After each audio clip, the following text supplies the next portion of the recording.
Hello, everybody. Hi. I missed you guys.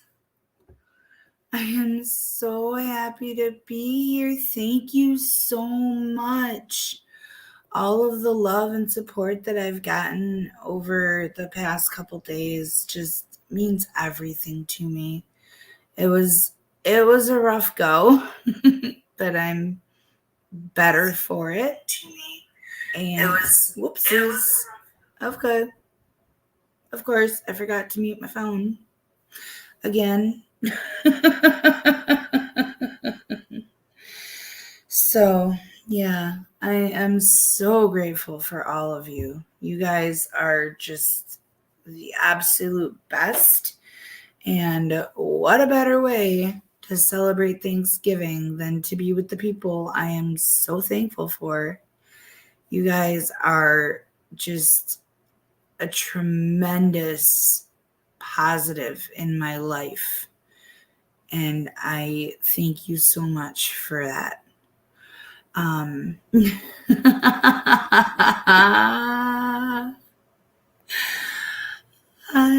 sweetie. Thank you. My face. And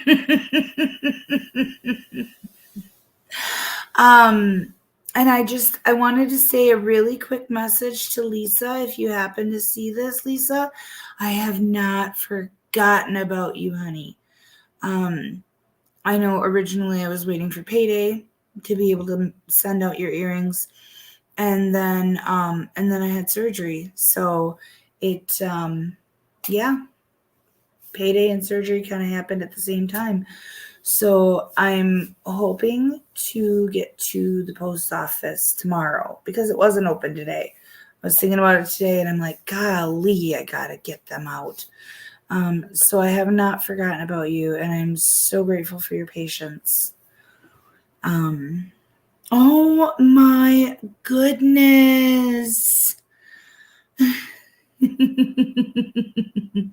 If you were here, then you have my full permission to kick my butt, tuck me back into bed, serve me soup, whatever you wanted to do.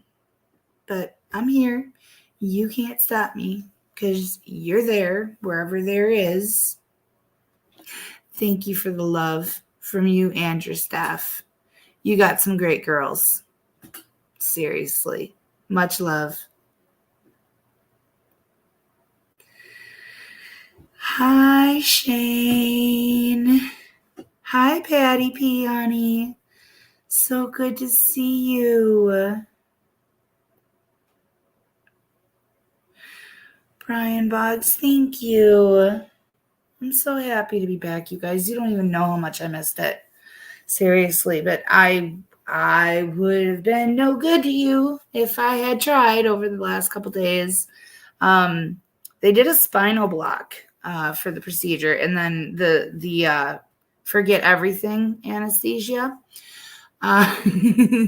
So true to form, I forgot everything. I do remember, they do the on a scale of 1 to 10, what is your pain level, blah, blah, blah. And I was just like, I feel nothing. Nada. Like, it took care of my spine injury pain. It took care of the surgery pain. It took care of every pain I could have imagined having. So I was really happy for that.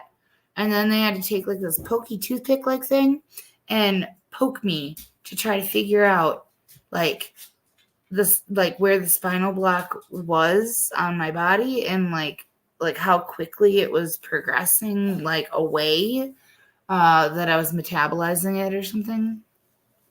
And then I had a medical transport driver, because you have to have that or a family or friend bring you.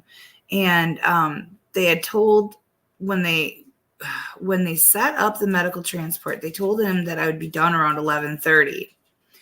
So when I came to, I was like, they're like, well, before you can go home, you're going to have to eat something. You're going to have to walk a little, and you have to be able to stand up on your feet from the spinal block.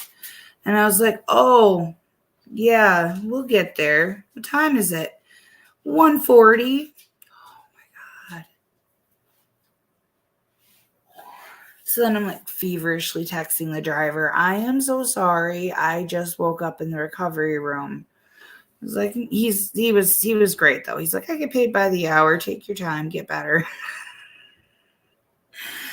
But yeah. And then when the spinal block was like almost wore off and I was really starting to feel it, they're like, would you like some pain medicine? And I thought about it for a second and I'm like, you know, I would, but I know I really gotta go.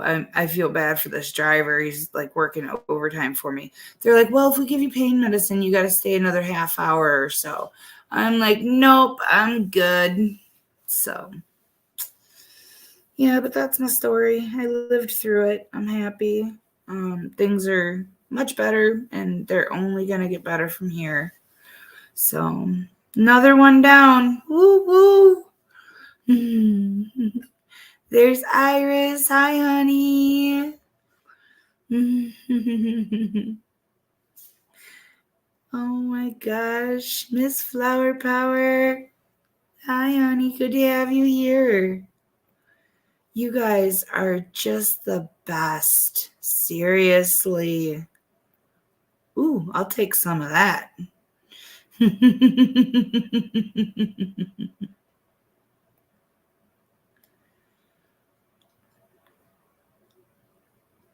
Yeah.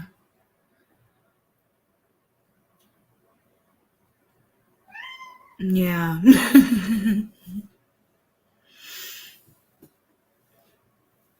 Oh my goodness. Hi, Tim. You lurker, you. Yes, I second that motion. If there is anybody that I missed, I'm so sorry. Yes, you heard Earl. Earl is in here. Billy is outside, the little jerk. he he ran out. Yeah.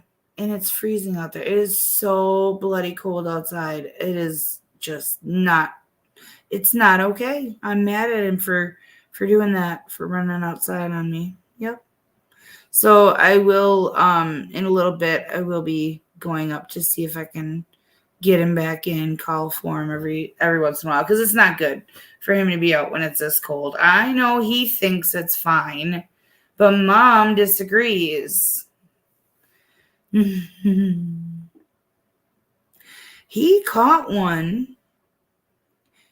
Billy caught a bird in the yard yesterday. Yep. I found it because he caught it and killed it and left it on the sidewalk part. Yep. He did the same with a mouse. He just wants to catch them and kill them. That's it. He don't care about the rest of it. No. He rips off a tiny little patch of fur by their hind, and that's it. Yep. Just enough to say, I was here. This is my mark. Mm-hmm. That's Billy for you. You are the greatest. You guys are the reason for my smile.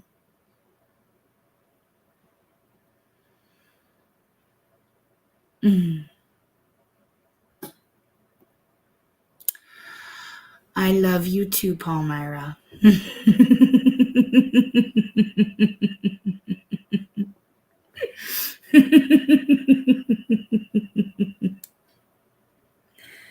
Yeah, that's exactly probably what it was. That is exactly probably what it was. He's like, yeah, it's not fighting back anymore. This isn't any fun now. Thank you so much. I love you guys. You guys are really the greatest.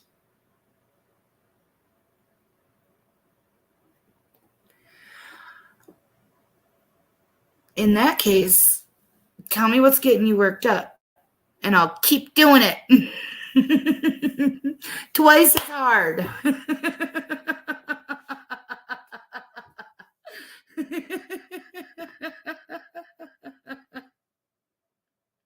Is that what I gotta do to get you out here? I don't like him going out. I hate it. But you can't stop the dude. Seriously. I have to take the dog out. Like, there's no option in that. And when I go to come back in, he zips right through my legs, and he's a lot faster than I am. And he knows that I can't bend down and get him. The little jerk will sit there on the deck and look up at me. And I'll be like, Billy, come on. And I'll start walking over to him. And just as I get right to his butt, zoom, there he goes. He's gone. And he'll run about 25, 30 feet from me and stop and turn around and look at me like, ha, you can't catch me. And I know it. Such a jerk. Hi, Ardo. Thank you for showing up, sweetie pie.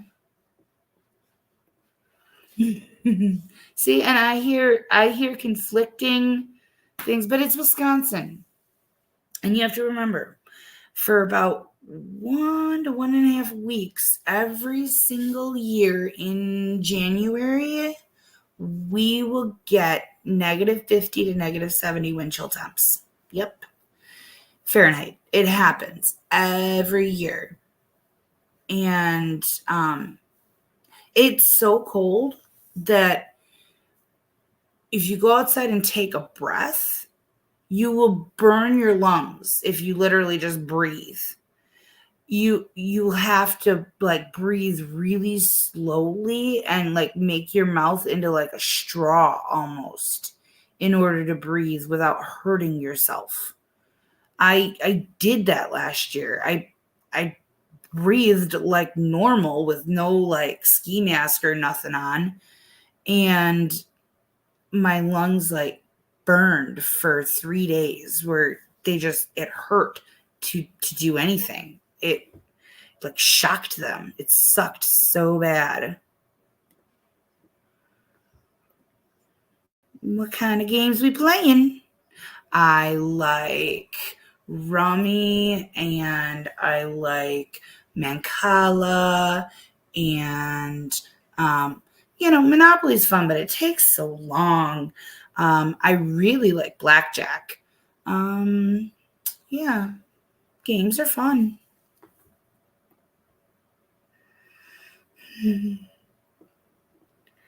All right. So excuse me. Yeah, it hurt. It hurt. I am glad that somebody else knows what I'm talking about. Yep. Because I felt crazy. I really did. I felt crazy. I was like, all I did was breathe, and it hurts. Yep.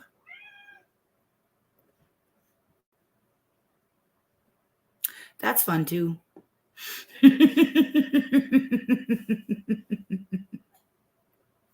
All right, let me see. Oh, okay, so I'm going to ask y'all. So remember the, Boomhauer guy, basically, from the other night. There's more to that docket. And so I have the rest of that. It's still, it's not, I mean, that was the best of them, don't get me wrong. But it's still in there, so we would see that again. So is that okay with y'all? That we can watch, the rest of that, but then you get to see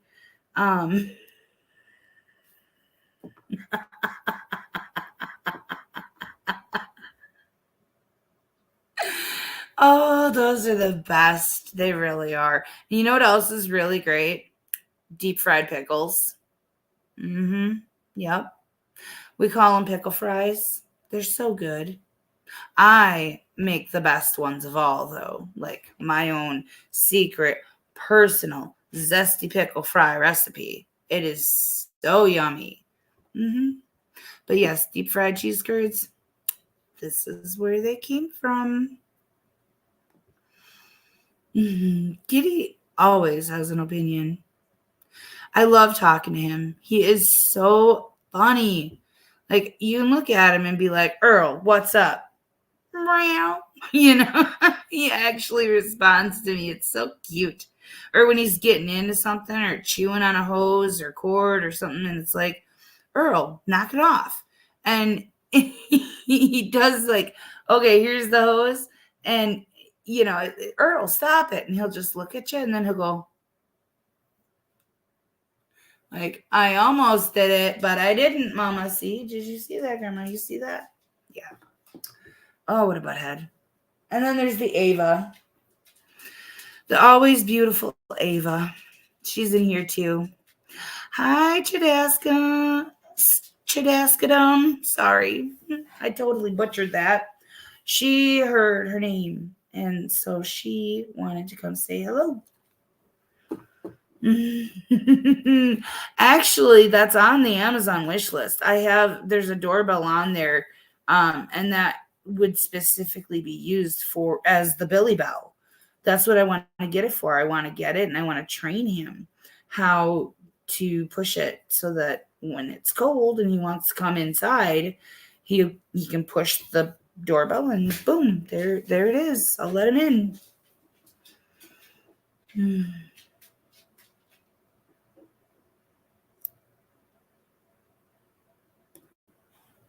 Oh, that's scary. I didn't know that was a thing. Wow.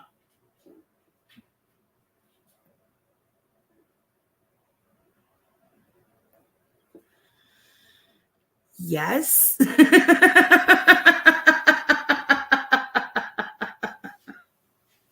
And I make the best homemade biscuits and gravy. I do. Yep. Yum yum. Get you some. I don't make homemade biscuits. I wish I could, but they're a lot of work. Cause they really are. For the good biscuits, they're really a lot of work. The Southern biscuits. Damn, them Southerns know how to do biscuits. Yep. But yeah, there's quite a few things that I can do really, really well. I love tinkering with foods. Recipes are just suggestions. And there is what is it called? Shrimp and scallop scampi that I make with mushrooms and onions and shrimp and scallops and garlic, white wine. It's to die for. Oh, it's the best. And then tonight, what I made was it was a white wine, basil pesto, tomato, and penne pasta. Yeah, so basil pesto pasta with a white wine cream sauce, I guess would be called. Oh, so good. It's my favorite. And lots of black pepper on mine. Gotta have the black pepper. And then I do the pickle fries. Cheese curds, I can do them, but I prefer outsourcing them. Just go to the bowling alley or something. Get to have double fun, bowl, cheese curds, soda. Let's see. I already said my biscuits and gravy. Yeah. I love cooking, and I make some amazing different kinds of cookies. I make really amazing banana bread, and I invented a banana apple rhubarb bread. Oh, that sold like crazy at the farmer's market. People loved it.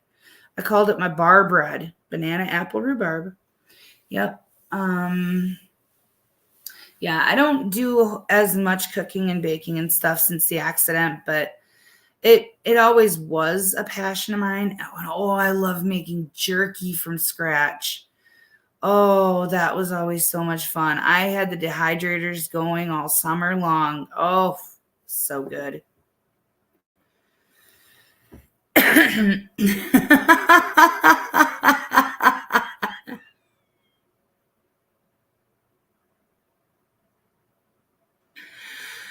Oh.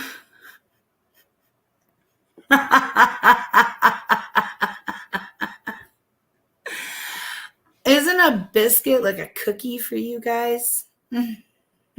Challenge accepted.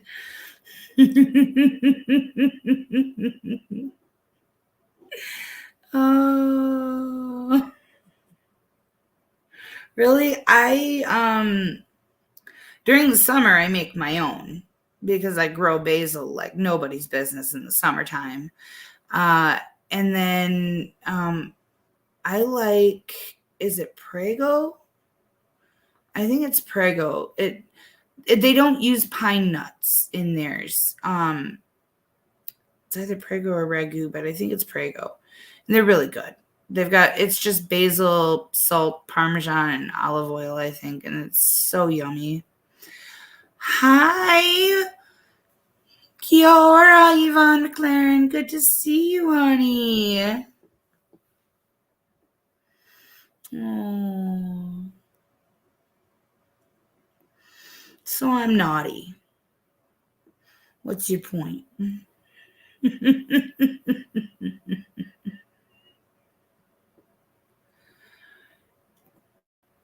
Yep, the difference between a cat and a dog is a dog, you feed it, pet it, and play with it. And it says, you must be God. And a cat, you feed it, pet it, and play with it. And it says, I must be God. Yep, that's how they think.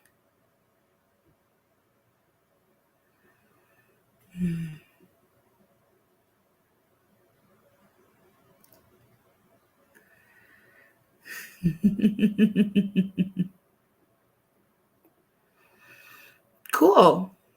I'm not the greatest at open campfire cooking. I'll admit it.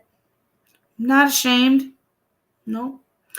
I decided to cook for my daughter over at campfire one day in the backyard. Just she said she likes campfire cooking, so I'll make you chicken on the campfire. Yep. All of the ash from the fire blew into the pan. It wasn't even that windy. I don't know why. And our chicken tasted very much like pine. So, yeah. I am not great at it.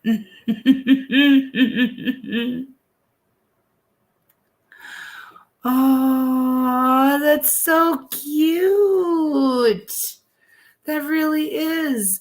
Yeah, my issue, because you got to keep the dough like super, super cold. So you got to use like ice water, and then you got to strain it, and and you got to be super fast about doing it. I like taking my time if I can. I like trying to get everything done at the same time. But yeah, I used to do, like, even though it was me and Kendra only, I used to do big Thanksgiving dinners for her every year. And then I would get these from Family Dollar. They have like these like 4 and 6 packs of compartment Tupperware.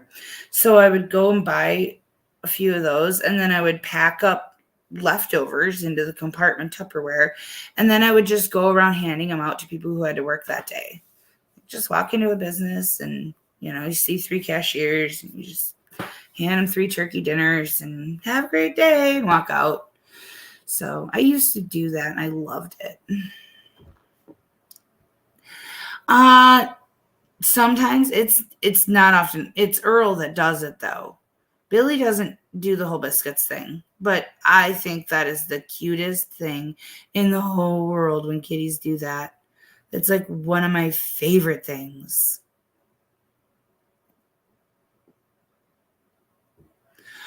A lid on camp oven. I've never heard of that. I'll have to look that up.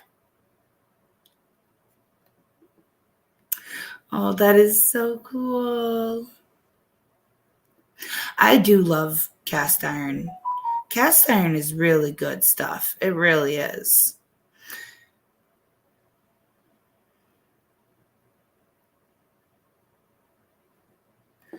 That's super cute. Billy will come up to the door and reach up and like as high as he can and stretch his back, like his back is totally curved. He'll stretch his back out and he'll just like he won't scratch the door, but he'll like run his hands up and down it like this until I open it up. It's so cute. My goodness, cats are my favorite thing. They really are. I love them. I love them. I wish Earl was cuddly. I really do. I would love, he's got the softest fur ever. I have never pet a cat softer than Earl. He is amazing, but he does not like being touched. He gets scared even if you just go to touch him. He like freaks out, gives you these big eyes.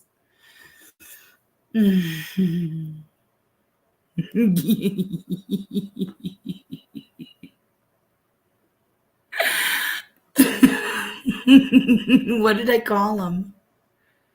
What did I call him? I'm sorry, forgive me. You know I'm still medicated, right? It was a pretty decent sized surgery. I'm still medicated.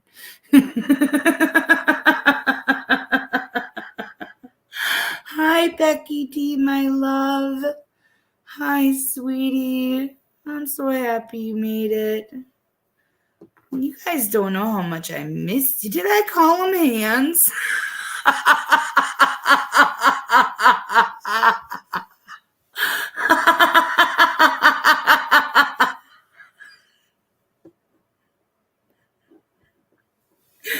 Oh, I just personified my cat.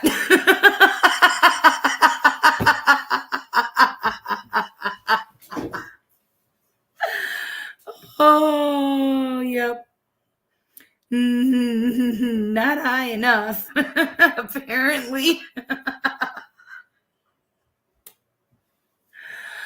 Oh my goodness, you guys are amazing. You guys are the best. I'm so happy. April admits it.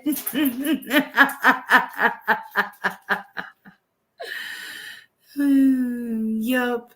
Didn't you was it a hip? Are you okay? I love you.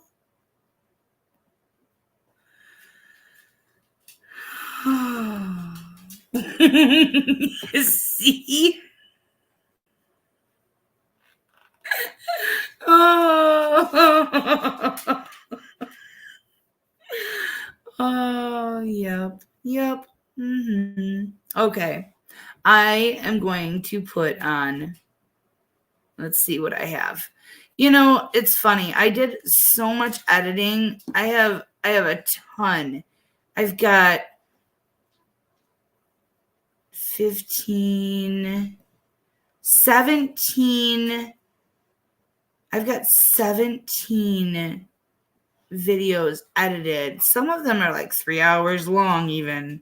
Like I did a lot of editing because I like it's the only thing that I can do because if I doze off while editing, who cares? You know, I just put my marker back to where I think it should be and keep going. There's which one was it that I really okay, so we're gonna start with the docket of the Boomhauer guy, but it's that whole docket, but he is in there, and so you're gonna see him again, so be just as funny because I'm gonna clip it for the mini.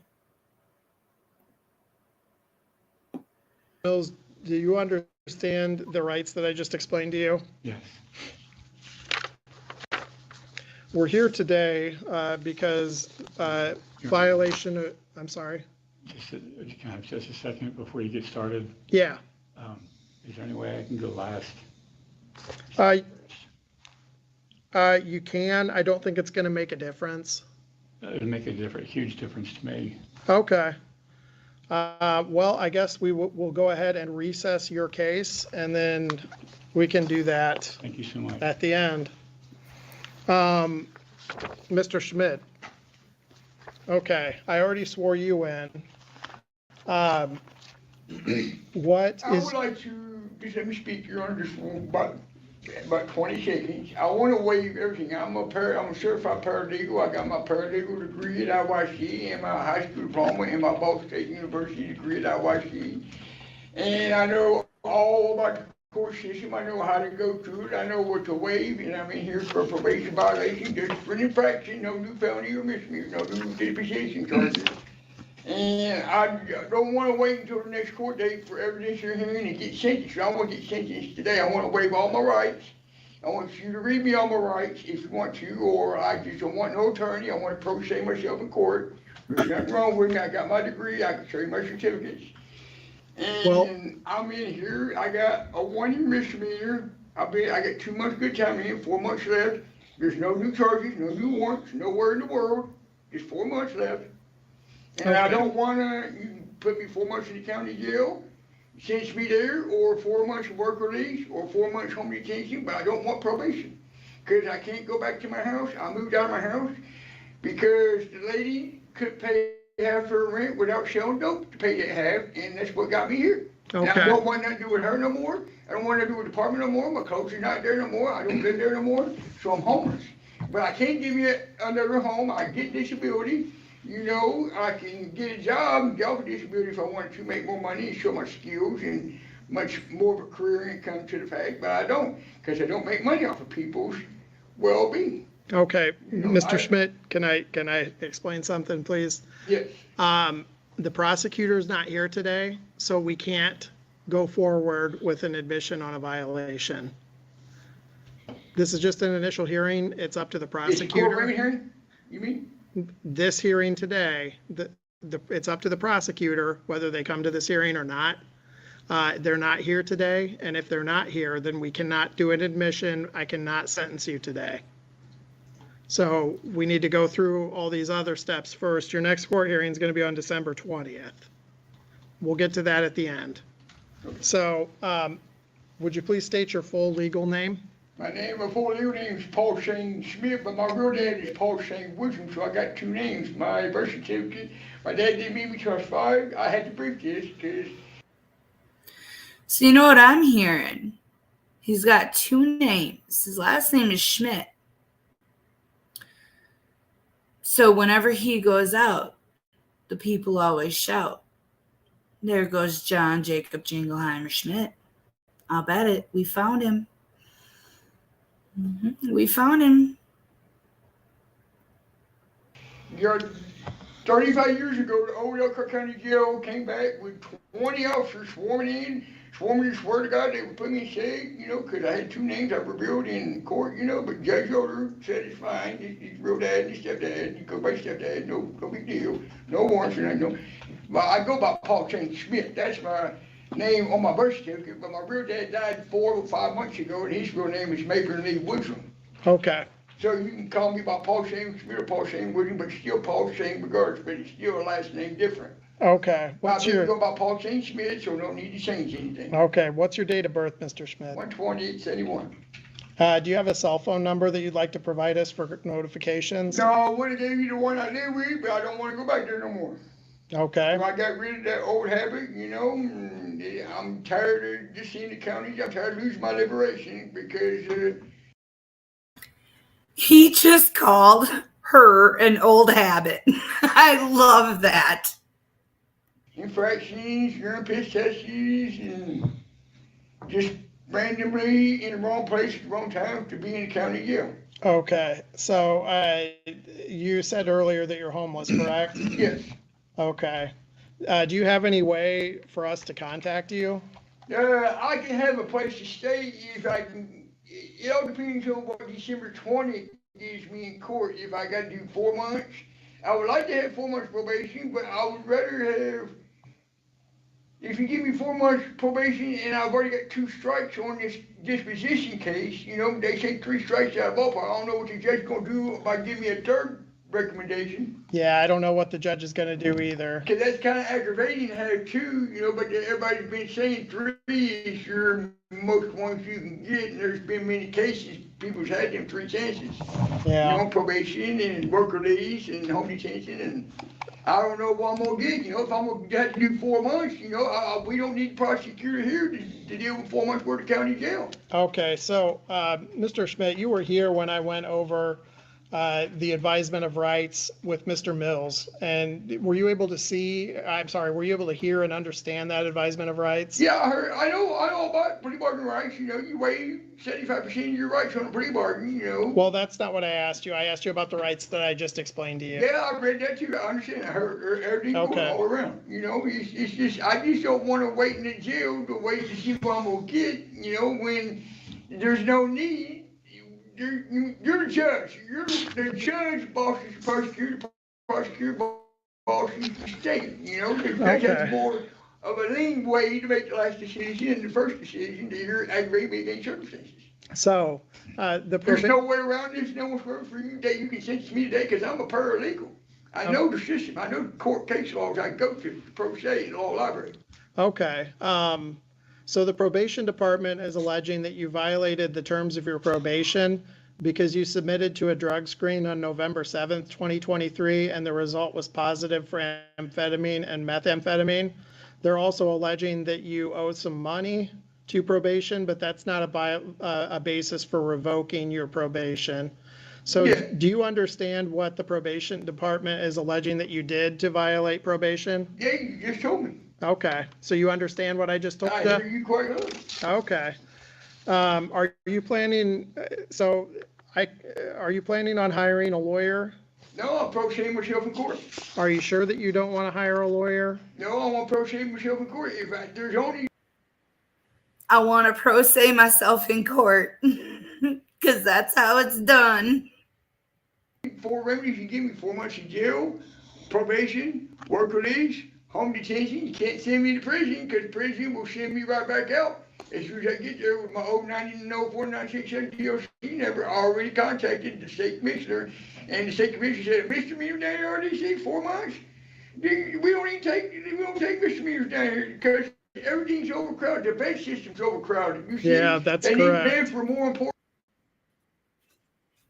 Judge is trying so hard to hold it together, not just bust out laughing right there.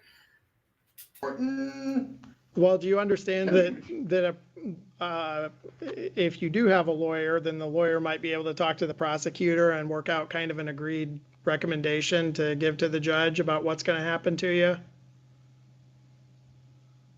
Well, it really don't make no difference because I'm just going to get another month in. That's 3 months.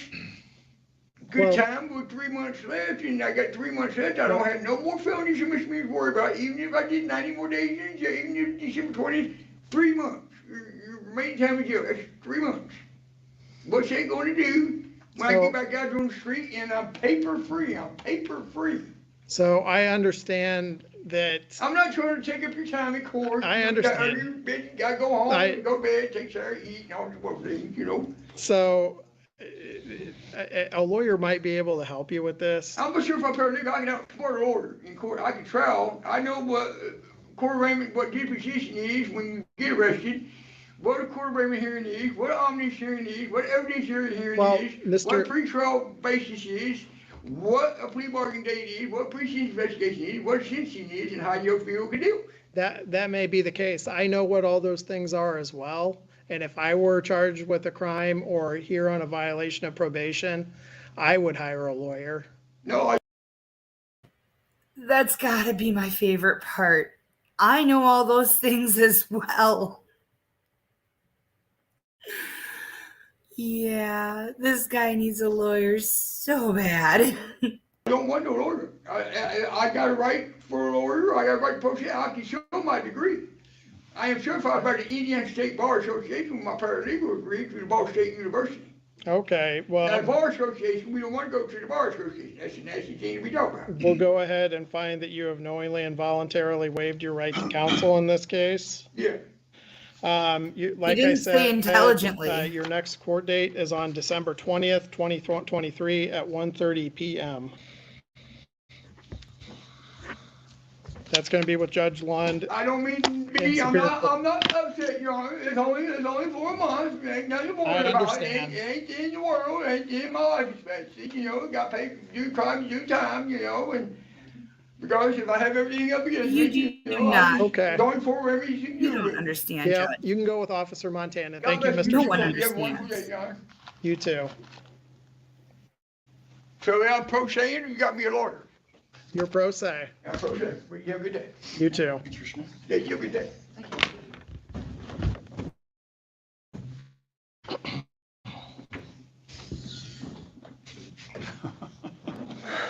Oh my God.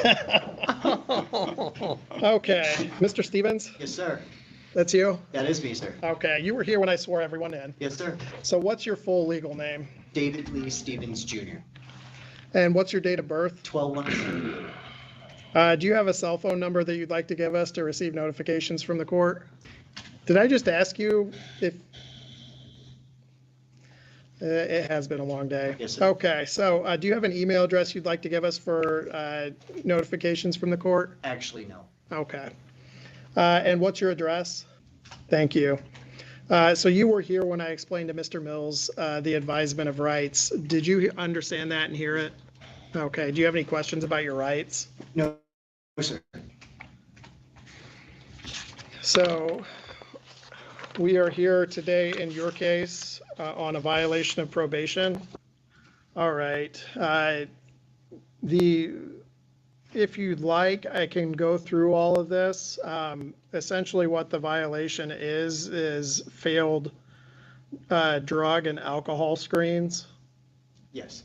There are allegations that some of them were diluted, some of them were positive for alcohol, some of them were positive for other substances. Yeah, you don't need to go through it. I understand it. I tried to send them off. I just got violated before I could do so. So, Okay. This guy, I know what I did. Some of them are diluted. Now, I wonder if that's him trying to like mix sink water in, or is that he drank so much water that it diluted the sample? Because it could be either. Most of the testers actually have little temperature gauges on them, so they can tell if it actually came from the body or the tap. So I will give you a copy of this at the end of the hearing. Are you planning on hiring a lawyer to represent you in this case? I would like a public defender, please. Okay. I have I to am ask now you some that you're questions here. to make sure that you qualify. Yes, sir. Are you currently working? Yes. Where are you working? Meyer. And about how much are you making each week? Paying child support less than 200. Do you have any other way that you're supporting yourself? No, sir. Do you have anything that you could sell to pay for a lawyer? No, sir. All right, I will go ahead and appoint the public defender to represent you in this case. Your next hearing is scheduled for December 13th, 2023 at 10 a.m. with Judge Bonfiglio. Yes, sir. Is there a 15-day hold that I could bond out so I could go back to work? Probably not. My understanding is that, or my recollection is that Judge Bonfiglio usually sends out no bond holds on probation violations. Okay. I was kind of hoping. That's correct? Okay. All right, that'll conclude your case. Thank you, sir. Thank you, sir. Benjamin Wood? Okay. Benjamin Wood, if you could. All right, you were here when I swore everyone in. So what's your full legal name? Benjamin Blakewood, And what's your date of birth? 10/12/82. Do you have a cell phone number that you'd like to provide us to receive court notifications? Yeah, Do you have an email address you'd like to give us for the same reason? No, I'm good. It's fine. Okay. What's your current mailing address? And you were here when I went over the advisement of rights with Mr. Mills, correct? And were you able to hear and understand the advisement? Yes, Do you have any questions about your rights? no, All right, we're here today in your case on a violation of probation petition. yeah, Essentially, what they're alleging has to do with a sober living program. They're alleging you were not in compliance with that program and that you didn't complete MRT. I'm more than happy to go through the substance of that if you'd like. I understand. Okay, I'm going to go ahead and give you a copy of the violation of probation petition at the end of the hearing too. They're also alleging that you owe some. I think they only do if they have reason to believe that the person's lying, because when they give their financial information, they're doing it under penalty of perjury if they're lying. So I think it's just like any other form of testimony that they don't go out and verify it unless they have reason to believe that it's inaccurate. That's my guess.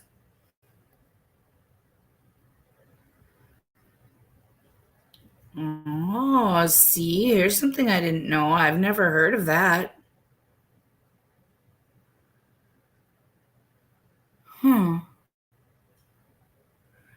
Well, that's a different story. Yeah. I think Deb's meaning just, for when applying for a public defender, because I've never heard of them verifying wages. But I did learn not all states provide a free public defender. There are some states where you still have to pay for your public defender. Like, having a lawyer is not a right. I did not know that. And like, when I learned that, it blew my mind, because I thought that was, I thought that was a right to be represented. There are some states where it's not.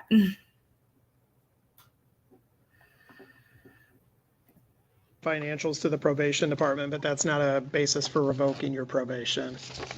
I understand. All right. Are you planning on hiring a lawyer to represent you in this case? I don't need a public defender.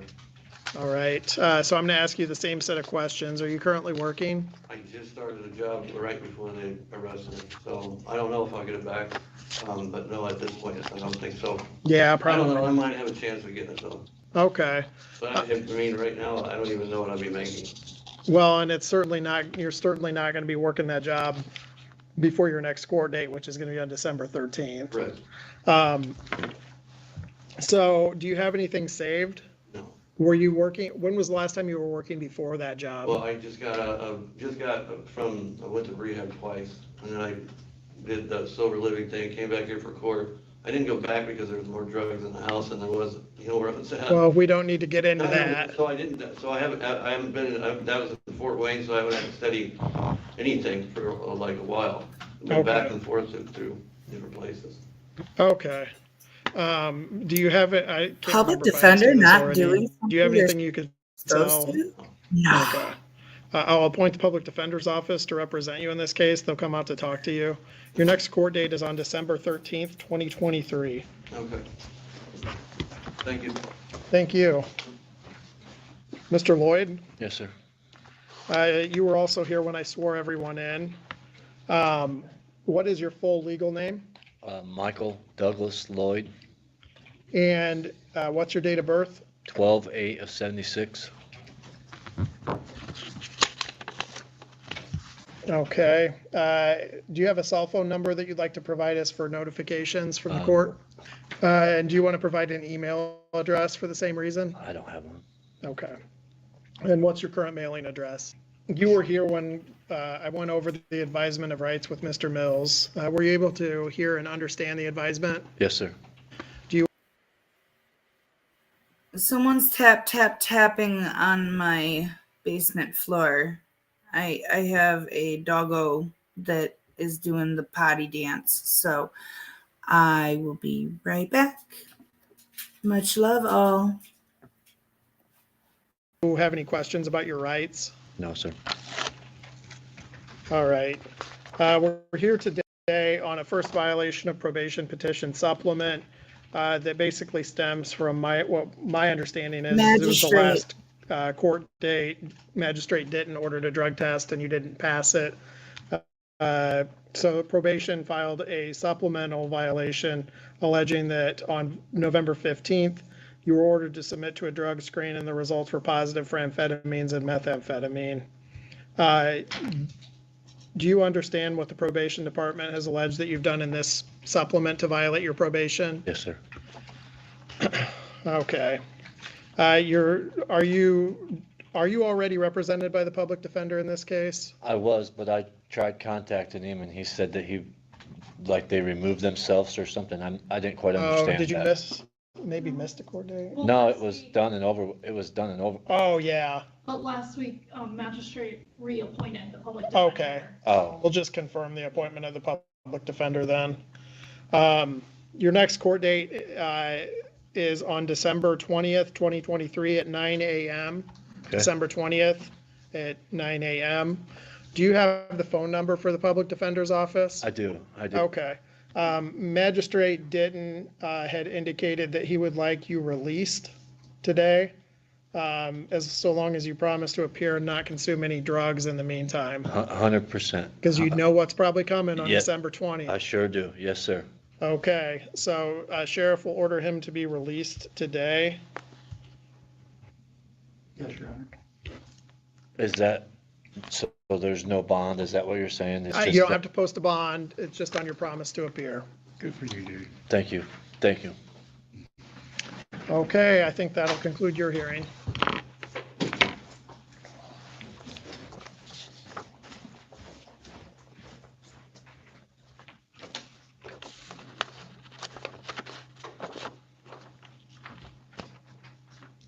I didn't mean to surprise you with my request.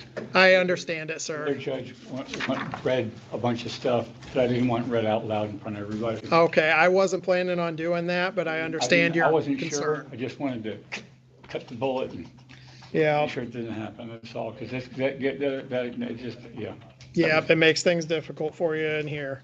Okay, so we had gone through the advisement of rights and we were going into the violation of community corrections. Yes, sir. So it says that your earliest projected release date was on May 8th, 2027. Okay, The allegation is essentially that you were in possession of alcohol. The violation states that on or about November 14th, 2023, at approximately 4:28 p.m., a home visit was conducted by Elkhart County Community Corrections Field Officer William Herrera and another officer at your residence located on Bremen Highway in Mishawaka, and that the following items were recovered at the residence: 14 full Angry Orchard hard ciders, 12 fluid ounces. It says 50% alcohol by volume. That must be the next thing. I'm not sure why it says that, honestly. The next thing is 1 full Tanqueray gin, 375 milliliters at 47.3% alcohol by volume. I'm not asking you if you agree with the violation, but do you understand what the community corrections program alleges you did to violate? yes. Are you planning on hiring your own lawyer to represent you, or do you want to talk about the public defender? I'd like to, I have a question though. I'd like a public defender, but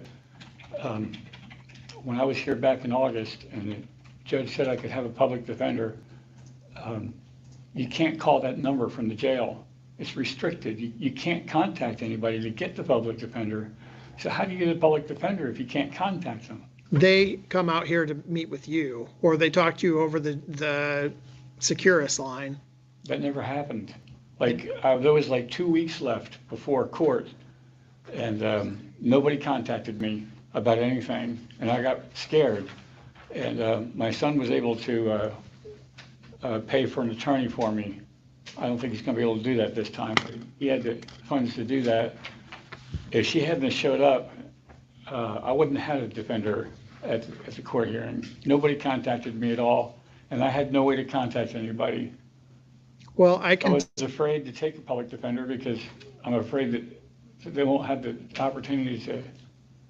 well, I can tell you, I used to be a public defender. And I always tried to make a point of coming out and meeting with people during the first week or two after I was appointed.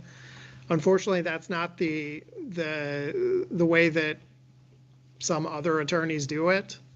I would almost certainly think that your attorney would have come out to meet with you at some point. If it was something like this, there really isn't a whole lot to talk about, other than, do you agree with it or not? And if you don't agree with it, then, okay, then we need to have an evidentiary hearing. So this isn't something that's complicated where you would necessarily need to talk to the public defender well in advance of your court hearing. I see. Like I said, it was always my practice to go out and meet with people as soon as I could, but that's not everyone's practice. Now, What happens if they never show up and court comes and you appear at court? What happens then? then you tell the judge that I haven't ever talked to my public defender, and then the judge will take care of the problem. Okay, Okay? okay. There's For also, explaining that. There's also the public defender liaisons that work here, and they go That's out true. and speak with the defendants to kind of see what needs to happen, and then they get the public defender out here. And I was provided a public defender information sheet from Okay.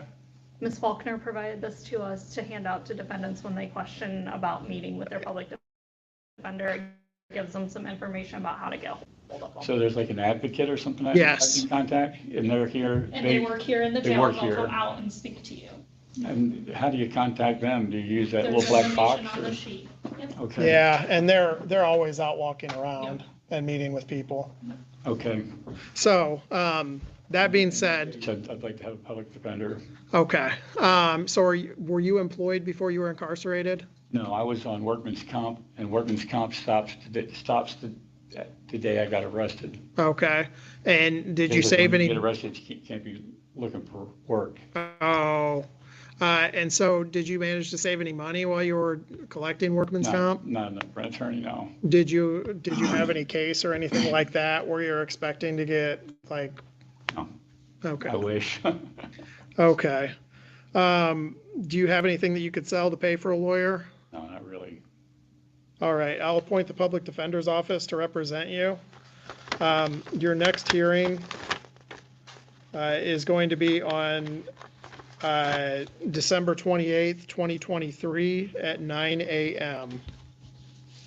Okay. So hopefully you have better luck with the public defender's office this time, sir. I hope so. Yeah. December 28th. Yes, sir. And then Officer Montana needs to fill all that out. And then Just go and fill out your information for the there's judge. bills. Do you want a copy of your violation, or do you want us to get rid of it? Can I, Because it can I does- see what it looks, I don't have my glasses on. If you want to hand it, you can look at it, and then, but it does reference your original charges. Okay. Are you going to be able to read it without your glasses? Not really. Do you want me to read it to you? Wait a minute. Let me see. I can make out some of that. I think I'll be all right. Do you want us to keep that since it references your I charges? just wanted to take a look to see what it says, and then I'll probably do exactly what you just said. That's fine. Yeah, that was the guy at the very beginning. He was the first one that the judge tried calling, and he said, "Can I go last?" And the judge was like, "I don't think it'll make a difference," but so the guy did not want his charges read aloud. So I'm thinking there are charges that could possibly get him beat up in jail. So just my own personal thoughts on that one. So, anyways, no one is scolding anybody. I can't say that word on stream, I don't think right now. But personal choices are personal choices. This is a quick one, but it made me giggle. Did they have a private attorney? Yes. And we're the attorney. All right. Patrick McQueenie on behalf of the defendant, Your Honor. Samira Rahal interpreting Arabic for the court. State certified. Yeah, counsel, I don't see you if you're here. So if you're here, counsel, my question is, have you talked to the prosecutor and are you ready? Ready, I talked to the city attorney, Stephen Morgan. What do you want to do with this case, counsel? Your Honor, per the discussion with Stephen Morgan, he's going to dismiss the original tickets, that being driving while license suspended, no insurance, improper plates. Are you talking a plea or you talking an adjournment? That's all I need to know. No, he's going to plead. Okay, all right. All right, then we can get started. We certainly can, sir. Madam Interpreter, be ready. This is case number SP 148-43151. Case number SP 148-43152. Case number SP 148-43153. Case number SP 148-43362. Muhammad Al-Muhammad. Let's have appearances. Your Honor. Oh, go ahead. good afternoon, Your Honor. Patrick McQueenie on behalf of Mr. Muhammad Musa Al-Muhammad. Madam Interpreter. Good afternoon, Your Honor. I'm sorry. Samira Rahal interpreting Arabic for the court, state certified, qualified. Madam Clerk, swear the interpreter in. Please raise your right hand. Do you swear or affirm to translate the English language to the Arabic language and the Arabic language to the English language to the best of your ability? I do. Madam Interpreter, I need Mr. Al-Muhammad's appearance. سيد أعطينا اسمك الكامل. محمد موسى المحاميد. All right, counsel, you say your client wants to take the offer. What is the offer? The offer is he'll be pleading guilty to failure to display the original charges that are on the original tickets will be dismissed upon the court's acceptance of the plea. All right, so on the first ticket, he would plead a reduction from driver's license suspended. He would plead failure to display. And the other three tickets would be dismissed? Correct. All right. اوكي طلب من القاضي انه اذا فيك حسب الاتفاقيه مع مدعي العام انه نلغي التكتات الثلاثه اللي بالاول اللي اعطاك النمر من شوي وبس تحمل مسؤوليه انه ما كان معك الرخصه يومها لنشوف اذا بيوافق القاضي. اوكي. Madam Clerk, swear in Mr. Muhammad Al-Muhammad. Please raise your right hand. سيد موسى ارفع ايدك اليمين. ارفع ايدك اليمين. No. Do you swear or affirm to tell the truth, the whole truth, and nothing but the truth? تحلف رح تتكلم الحقيقه وبس الحقيقه؟ Yes.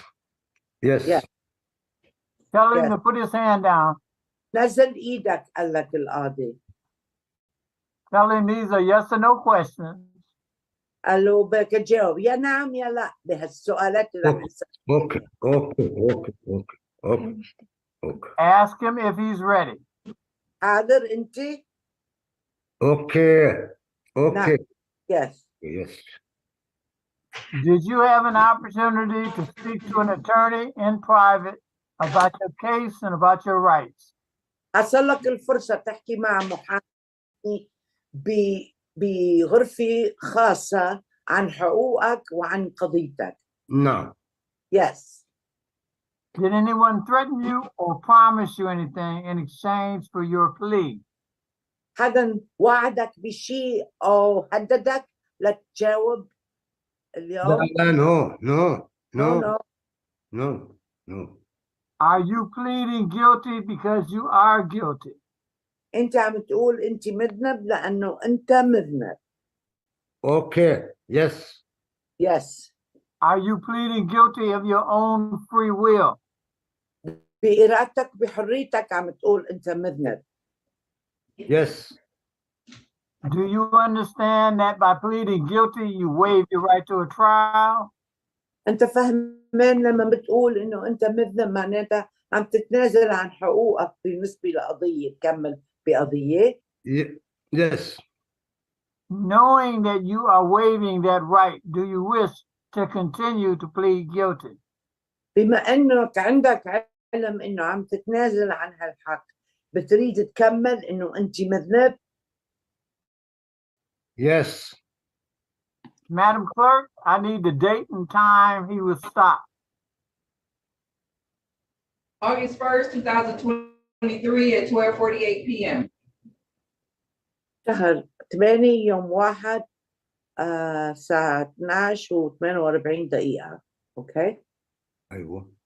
On that date, at that time, were you stopped by the Detroit police and issued violations? بهالتاريخ وبهالساعة شرطة ديترويت وقفوك وأعطوك Yes. Yes. Yes. Counsel, voir dire your client for the factual basis. Thank you, Your Honor. Mr. Al-Mohammed, on August the 1st, 2023, were you operating a motor vehicle in the city of Detroit? سيد محمد، نعم. أنت بشهر 8 يوم 1 نعم. 2023 كنت سايق سيارة بمدينة ديترويت. Yes. Yes. Yes. At that time, when you were operating the motor vehicle in the city of Detroit on that date and time, did you fail to display a valid license? بهالتاريخ بهالوقت نعم. ومن وقفك الشرطي أنت ما فرجيتنا على رخصة شرعي. Yes. Yes. I'm going to find that Mr. Al-Mohammed has pled guilty to ticket number SP 148-43151, which has been reduced from driver's license suspended to failure to display. That's correct. وافق إنه ينزل التيكت تاع SC 148431551. Yes. يعني علي استناد هذا الرقم. No. Yes. The key part's about to start. I'm just, that's just for information purposes. عيد السؤال. عيد السؤال. ما عم يسألك سؤالات. نعم تفضلي تفضلي. Okay, sir. اوكي. أنا ما بتهز براسه وتهز بيده من ظهره هي كمان. يقول لك no يعني. اوكي. Tell him to stop talking. I need to be talking. Detroit. بيقول لك أنا القاضي لازم أحكي مش أنت. Okay. Per his agreement with the prosecutor, I'm dismissing ticket number SP 148-43152, ticket number SP 148-43151, ticket number SP 148-43362. Mr. Al-Mohammed, you owe us $200. How much time do you need to pay? سيد محمد. نعم. بدك $200 قد ايه بدك وقت لتدفعه؟ والله أنا وضعي بدي شهرين على الميتة وأنا ما معيش يعني وضعي شوي تعبان عايش ولا بنتي والله. 2 months. I'll give you 2 months. راح يعطيك شهرين. مش إشكال بس يعني نعطيهم دفعة واحدة مثلا ولا شلون على كلامه يعني. So I have to pay him all at once, right? Or he can pay it over time, over the 2-month period. فيك تدفع شوي فيك تدفع فرد مرة. أنت حر. يعني غير ال 200 في تحت ال 200 مثلا وضع شوي تعبان بدي اتدين دين من الناس يعني عدم المؤاخذه بدي اتدين من الناس ما معهوش الزلمه يعني صفر يعني هو بس Well, I have to borrow from the people to pay that. Okay, صفر الزلمه صفر. 0 I have now. Okay, client, he's free to go. فيك سترك سيد الشاشي خلاص. Thank you so Thank much. you very much. All right, Counselor, you're also free to go. Your Honor, I'm ready on Shayna Allison. I'm sorry? I'm ready on Shayna Allison. روحوا انتوا. This is not your client, Attorney White. Counsel, you're free to go. Yeah, I'm trying to so I've got a computer issue. Thank you. Ms. White, my phone is about to die. I don't want it to hang up, but I am in agreement with what we talked about. Shayna Allison. You need to be quiet. I see the prosecutor. I'm recognizing the prosecutor. I don't expect anybody else to be talking. All right, Your Honor. I'm sorry, Your Honor. We're ready for Ms. Shayna Allison, All and right. Ms. Rita White is representing. All right. All right. I'll call it now, Mr. Prosecutor. Thank you. This is case number. So everybody just decided to start talking all at once. And the judge was already annoyed with that last defendant because of his, 0, I have now, I have nothing, comment. And judge was like, okay, you're free to go. And so then everybody just blows up and he's trying to rein him in. And he's like, when the one attorney pops on and says, I'm ready with such and such case, he's like, it's not your time. It is not your turn. I'm only listening to the prosecutor. And the prosecutor comes on and says, well, we're ready on such and such case. It's the same case that attorney just said she was ready on. And the judge is like, okay, well, now that the prosecutor said so, now we can do it. I just thought that was so cute. That judge is just, he's such a grumpy old man. and you know how I feel about grumpy old men. I love them. SB 104 58501, SB 104 58502, SB 104 58591, SB 104 58592, SB 104 58593. Shayna Allison, let's have appearance. Stephen Morgan on behalf of the City of Detroit. And good afternoon, Your Honor. Rita White on behalf of Shayna Allison. She is present for pretrial. Mr. Allison, I need your appearance. Shayna Allison. Looks like she glitched, Your Honor. Looks like she's frozen. Okay. Ms. White, do you want to move to waive her appearance at this point? I can acknowledge that is her. Her name is Shayna Allison. I did speak with her before. Mr. Prosecutor, what do you want to do with this case? She's not frozen. Her battery died because she was literally just on during the melee of talking over everybody. She had popped in and said, my battery's going to die, but I agree with everything. The people have made an offer, and the defense wants to accept that offer, and that offer includes pleading to one count. I'm still here, I'm sorry.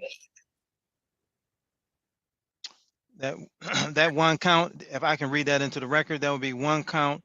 The case number is SP 104 58591. That's driver license never acquired would be amended to failure to display, and the other 4 counts are to be dismissed in exchange. All right. Madam Clerk, I need you to share Ms. Allison in. Please raise your right hand. Do you swear or affirm to tell the truth, the whole truth, and nothing but the truth? Yes. Put your hand down, Ms. Allison. These are yes or no questions. Are you ready? Yes, I am. Did you have an opportunity to speak to an attorney in private about your case and about your rights? Yes, I have. Did anyone threaten you or promise you anything in exchange for your plea? No. Are you pleading guilty because you are guilty? Yes, I am. Are you pleading guilty of your own free will? Yes. Do you understand that by pleading guilty, you waive your right to a trial? Yes. I almost made that almost an identical picture of that as the thumbnail for the stream. Almost did. Yes. Knowing that you are waiving that right, do you wish to continue to plead guilty? Yes. Madam Clerk, I need the date and time she was stopped. December 5th, 2019 at 11:49 a.m. On that date, at that time, were you stopped by the Detroit Police and issued a violation? Yes, I would. Counsel void your client for the factual basis. You have to unmute yourself, Attorney White. You have to unmute yourself, Attorney White. And did you, on that date, time, and location, did you present proper documentation such as registration? Yes. Is that a yes or no? Yes. Did you provide proper registration? Proper registration? No, I didn't. No. Okay, and what about proper driver's license? No. I'm gonna find. And what about proper, thank you. I'm gonna find that Ms. Allison is pleaded guilty to ticket number SB 104-58591, which has been reduced from driver's license not valid to failure to display. Per agreement She had to with plug her phone in. I'm dismissing ticket number SB 104-58593, ticket number SB 104-58592, ticket number SB 104-58502, ticket number SB 104-58501. Miss Allison, you owe us $200. How much time you need to pay? Can I get 90 days? I'll give you 90 days to pay $200. Yes, ma'am. 36districtcourt.org. Thank you. You're free to go, Miss Allison. Have a good day.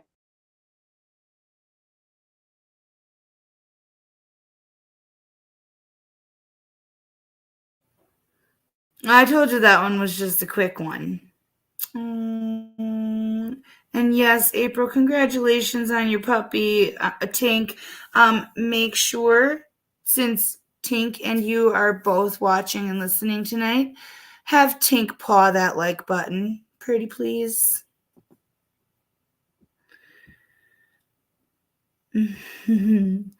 Oh, we can head there. I've got Mechanico. Yes, I edited a fun Mechanico docket. Well, it's actually 3. Because you know how I do it. I take out the super boring stuff. I take out all the pauses and all that. So I and the very last one on this is the best. So stick around for this one. Calling case 230-586-2201. People of the state of Michigan versus Brittany Walker, defendant charged with count 1, assault with dangerous weapon, felonious assault, count 2, domestic violence. Today is the date time for a bond redetermination hearing. Judge, always good to see you. Steve Benson for the people, P71917. Judge Philip Reagan, good morning on behalf of Brittany Walker.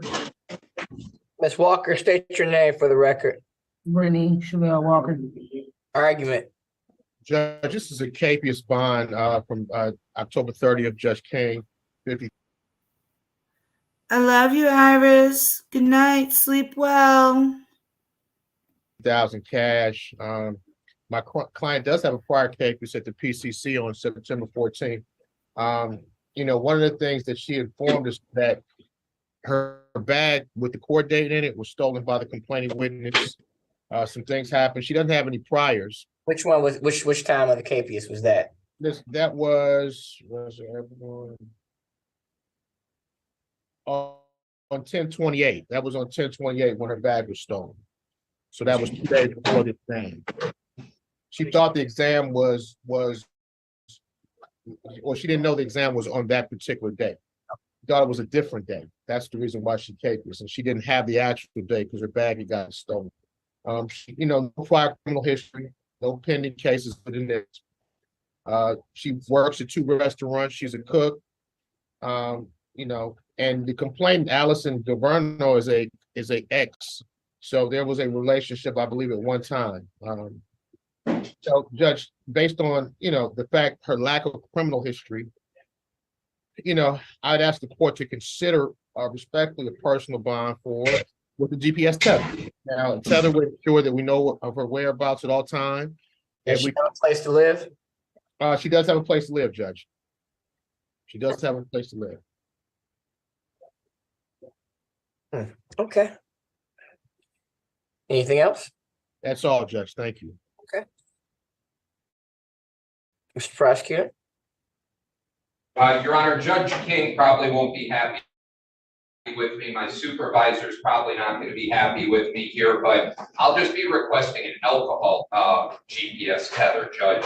I think this whole alleged incident took place as a result of the defendant being drunk, acting crazy. I went through the file, Judge, and apparently the complaining witness here just wants to see this gal getting alcohol treatment. I understand it's a big capious bond. It's a $50,000, and the whole bag getting stolen. That's one. There was another failure to appear. I don't know if what got stolen or how she missed the previous one. And I don't think there's going to be any need for witness testimony here, seeing as though allegedly it was caught on camera footage, the whole incident. But with that being said, Judge, I think the biggest thing here is, like Mr. Reagan said, the tether. I would just respectfully ask for an alcohol tether, seeing as though it all emanated from what appears to be an intoxicated individual that, started beating on another gal. Okay.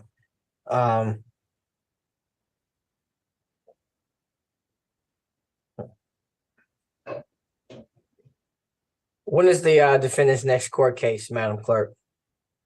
It's November the 20th at 8:30 a.m. with Judge King.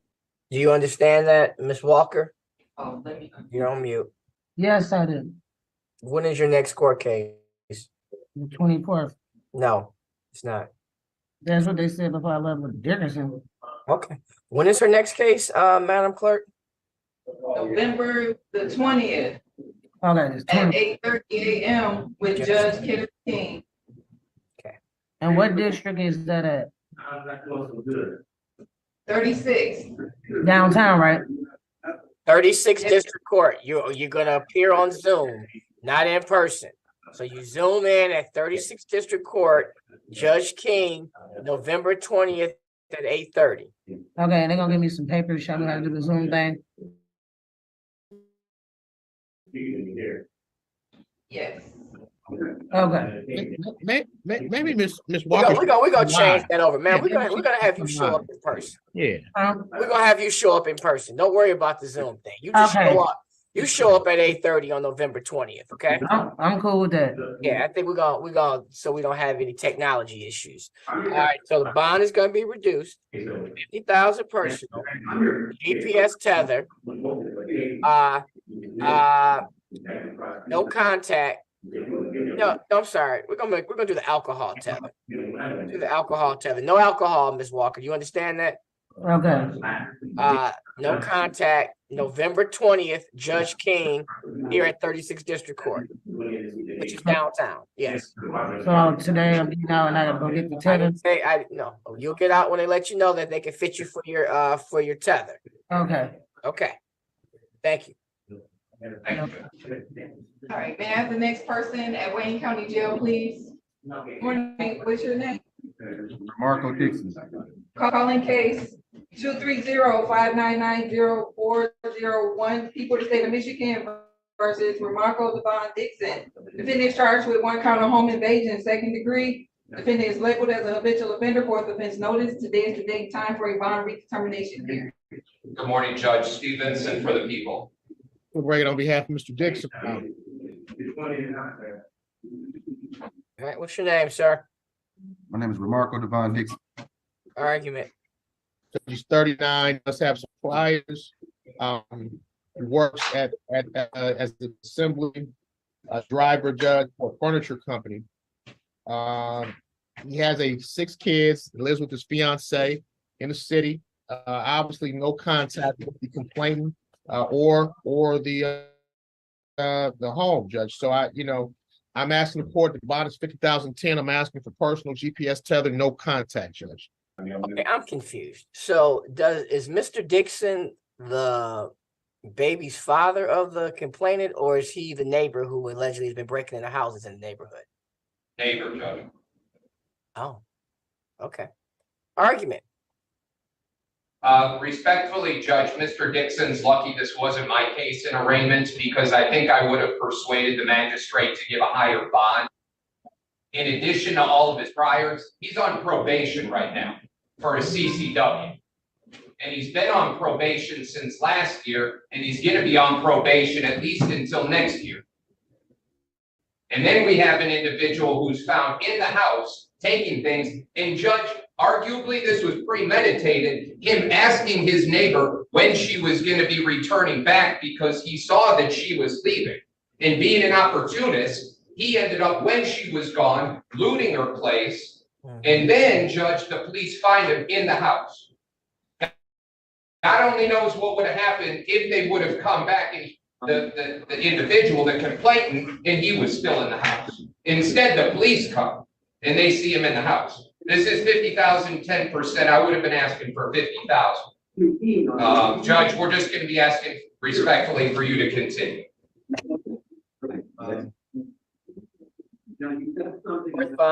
Finds that the $5,000 bond is an unaffordable bond, or finds that an unaffordable bond in this case is appropriate due to the dangerousness of this type of activity. Does seem allegedly to be premeditated, and he's on probation. So with that being said, bond will remain at 50,000, 10%, GPS tether, 10 p.m. to 6 a.m. curfew, and no contact. If he lives next door to the complaining witness, he cannot go back home. He's going to have to find someplace else to tether himself to, but he can't be tethered next door to the complaining. That's it. Thank you, Your Honor. Great. May I have the next person at Wayne County Jail, please, or the deputy? I think I'm sorry, Your Honor. I'm muting Your Honor by accident. Your Honor. I tried to unmute Wayne County and I muted you. All right. Good morning, Wayne County Jail. Good morning. What's your name? Marcus Alvarez. Okay, thank you. Calling case 230-598-8302. Clerk, Madam Clerk, have you ascertained whether Phil Reagan is here? Okay. Yeah, I'm just. Okay. All right. Yes. Call it. Calling case 230-598-8302. The people of the state of Michigan versus Marcus Alvarez. Defendant is charged with count 1, home invasion, first degree. Count 2, assault with a dangerous weapon, felonious assault. Count 3, weapons, felony, firearm. Count 4, weapons, felony, firearm, second offense notice. And count 6, wait, that's it. Today's the date and time for a bond redetermination hearing.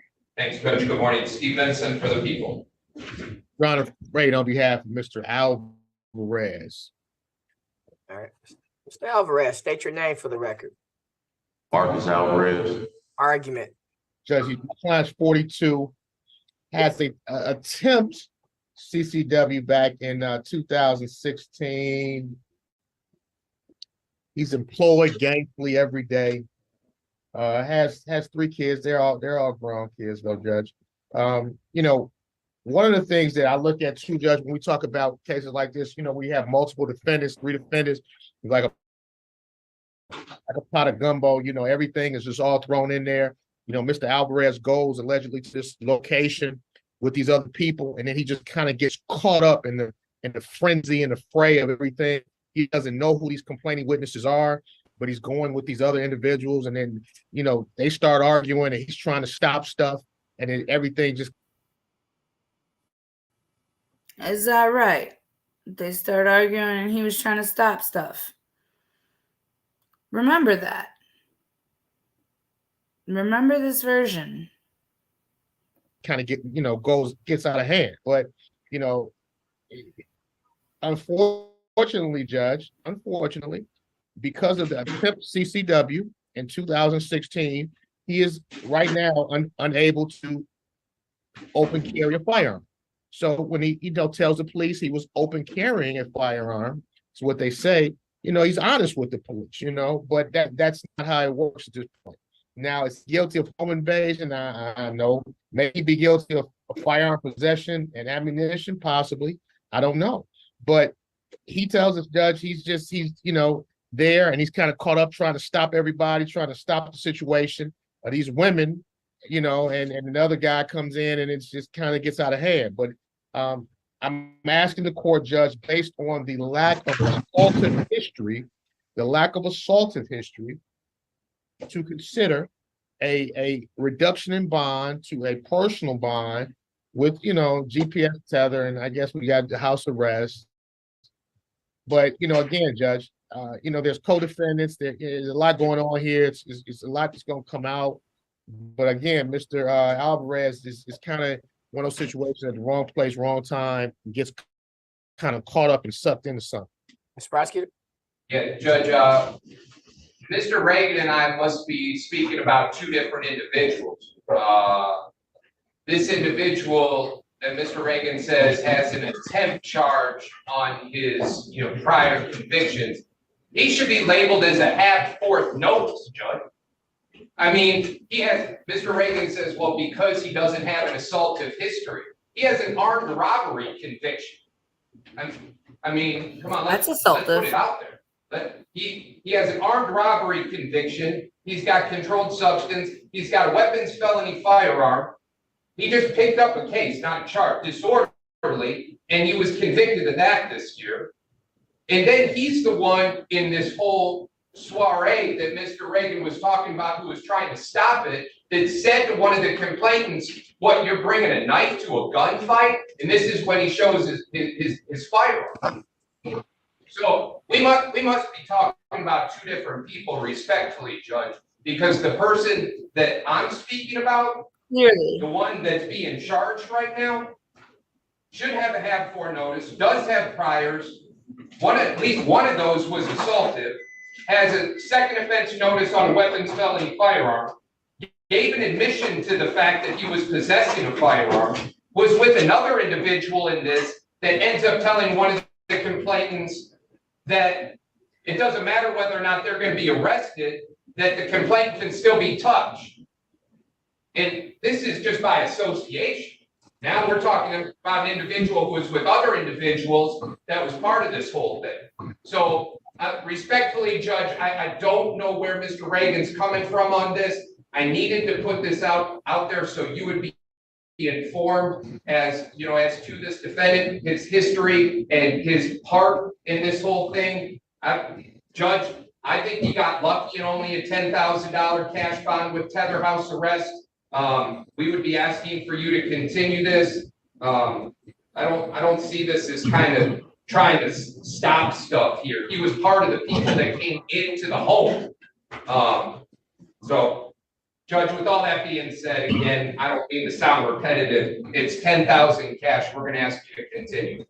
Judge, well, it looks like they came to the home, but it doesn't look like they actually broke in the home. It looks like they came in, they came over, 4 individuals came over, and then things escalated from there after the 4 individuals came over. I don't know about an armed robbery, Judge. I don't have any of that information, unfortunately. I just don't. I don't have the have-for. I don't have any of that information. It's kind of new to me. Usually that. I have it if you want to see it. I apologize. Yeah, because usually, when you have an information, usually that's listed in the information. But for whatever reason, the Wayne County prosecutor, when they did the complaint, didn't list it in the information whatsoever.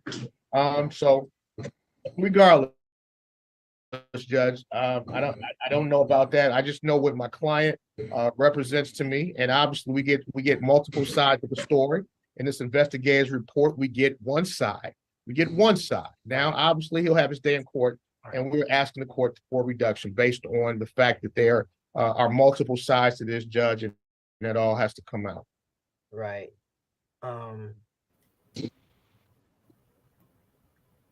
There's always multiple sides to every case. That's not a reason to lower bond.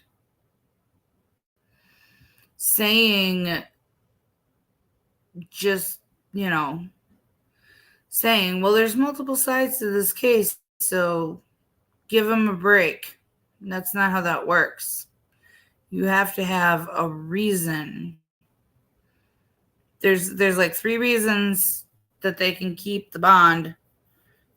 Flight risk, a danger to the community, or what was the other one?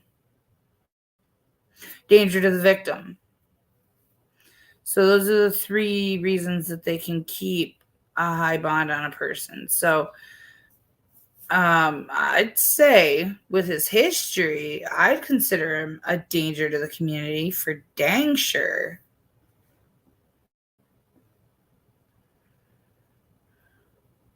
What we don't have is the side of how a person who's on probation or who has pled to a gun case is bringing a gun to a knife fight or whatever it is. We don't get the thing about having started a CCW docket here at the court. I'm very aware of what the sentencing judge says because I can say it. I know what Kevin Robbins says. I know what the judges over at Wayne Circuit states. It's very clear that you don't have the ability to carry a gun in any fashion. It's very clear that you can't carry, you can't conceal it, you can't open carry it, you can't have it, you can't possess it. You don't have that right anymore.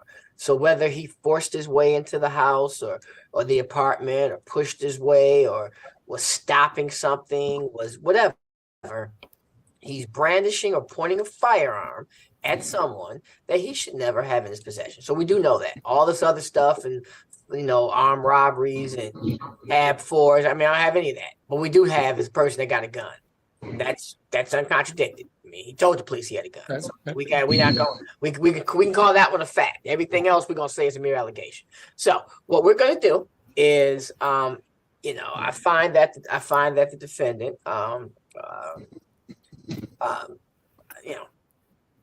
I've seen worse fact patterns. I've seen this one though.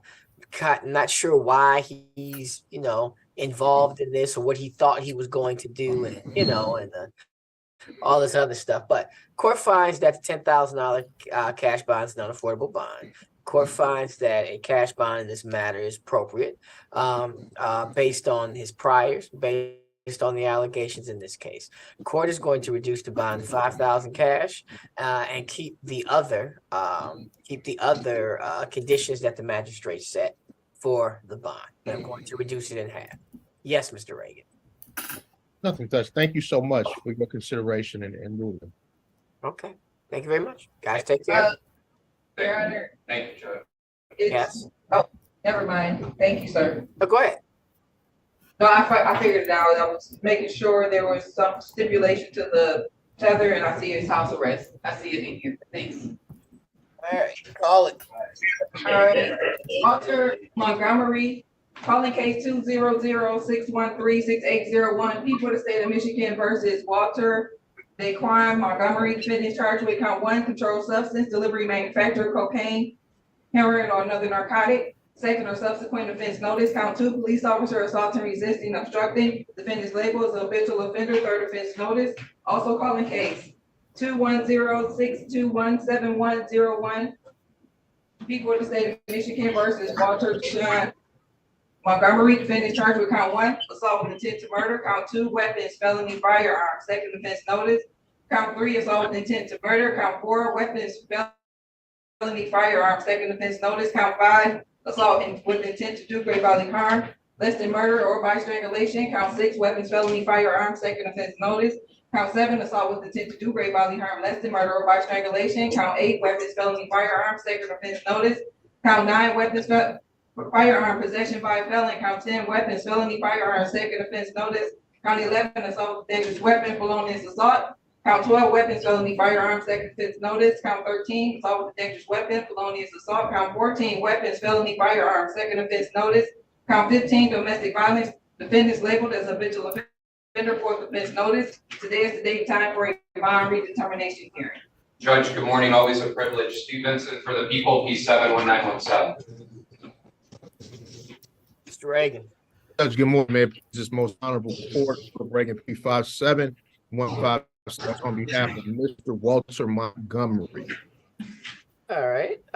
What are his bonds? I know one is 20,000. What's the other one? 20 cash, 75 cash, Judge. Okay. Argument. Well, the judge, the 20 cash is a capious bond. And 75,000 is a new case. Mr. Montgomery's in the Michigan Department of Corrections right now. He had a parole violation, Judge. You know, these matters go back to 2020. Your Honor, it's funny. He's been in 3 years. Now, you know, they wait until 2023 to do an arraignment. You know, it just kind of odd. I know he's put motions in, you know, in terms of trying to get this matter moved along. I'm asking for a nominal bond, Judge, for reduction to a nominal bond. He's in the Michigan Department of Corrections. When is he due to get out? Well, Judge, Mr. Montgomery, are you finished with your sentence? Yeah, this case hold me up. I'm waiting on the parole board to make a decision. This was holding me up. Here we go. So now these old 2020 cases are holding him up, and he's waiting. You know, he's just not getting arraigned on him, which he could have been arraigned 3 years ago, but we're here. Mr. Prosecutor? Judge, I have a little different story. He was planning to be discharged from parole in 2025, and that was for armed robbery. He also had a prisoner possessing a contraband, including a weapons felony firearm, all of which that he was paroled, actually, Judge, May 27th of 2020. So just so Your Honor can appreciate this, he ended up getting paroled in May of 2020. The date of offense on that, Judge, on the, well, we have two. We have the October 19th. So he had gotten paroled less than 5 months prior. And then we have this controlled substance. He ended up getting arraigned on that, Judge. I mean, he got a shot. He had a 10,000 personal. Then he fails to appear. It had said, I'm sure Your Honor saw a tether absconder. Maybe he got a tether whipped out his arraignment. And then, Judge, guess he was MIA, ultimately ended up getting arraigned October of this year, a couple of days ago. And the other one, Judge, I mean, if we're going through both of them, that's 75 cash. We're going to at least ask Your Honor to keep that. This is where the individual, again, who was just paroled about 7 months prior, ends up shooting at a girlfriend of his while she enters a Lyft vehicle. Pretty dangerous stuff, Judge. He is, you know, back there for a parole violation on those multiple convictions. And then he subsequently picks up 2 other cases directly after he got paroled. Judge, we do feel as though he's a danger. I know Mr. Reagan asked for a nominal. We would just be asking Your Honor to continue both. I don't know how long he's going to be in there for the parole violation, but he's going to have to deal with these 2 cases, and the people feel more comfortable with the higher cash bonds. Yeah, I'm just asking that he be arraigned, you know, in a proper time within 180 days. You know, these are 2020 cases. They know about him. He's sitting there. They wait until 2023 to arraign him. You know, I don't think that's necessarily right, but that's neither here nor there, Judge. Okay. Bond on the 75,000 case will be reduced to 75,000, 10%. With a GPS tether, house arrest, no contact. The drug case will be reduced to 2,000, 10%. And that's it. Thank you, Your Honor. Thank you. Thanks, Judge.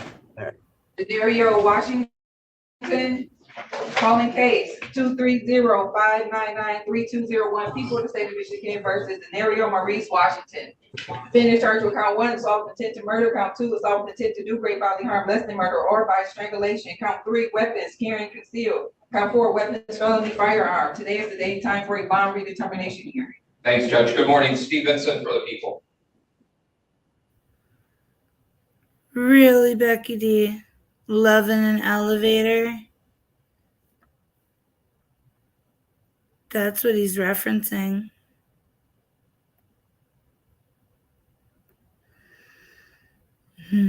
Yeah.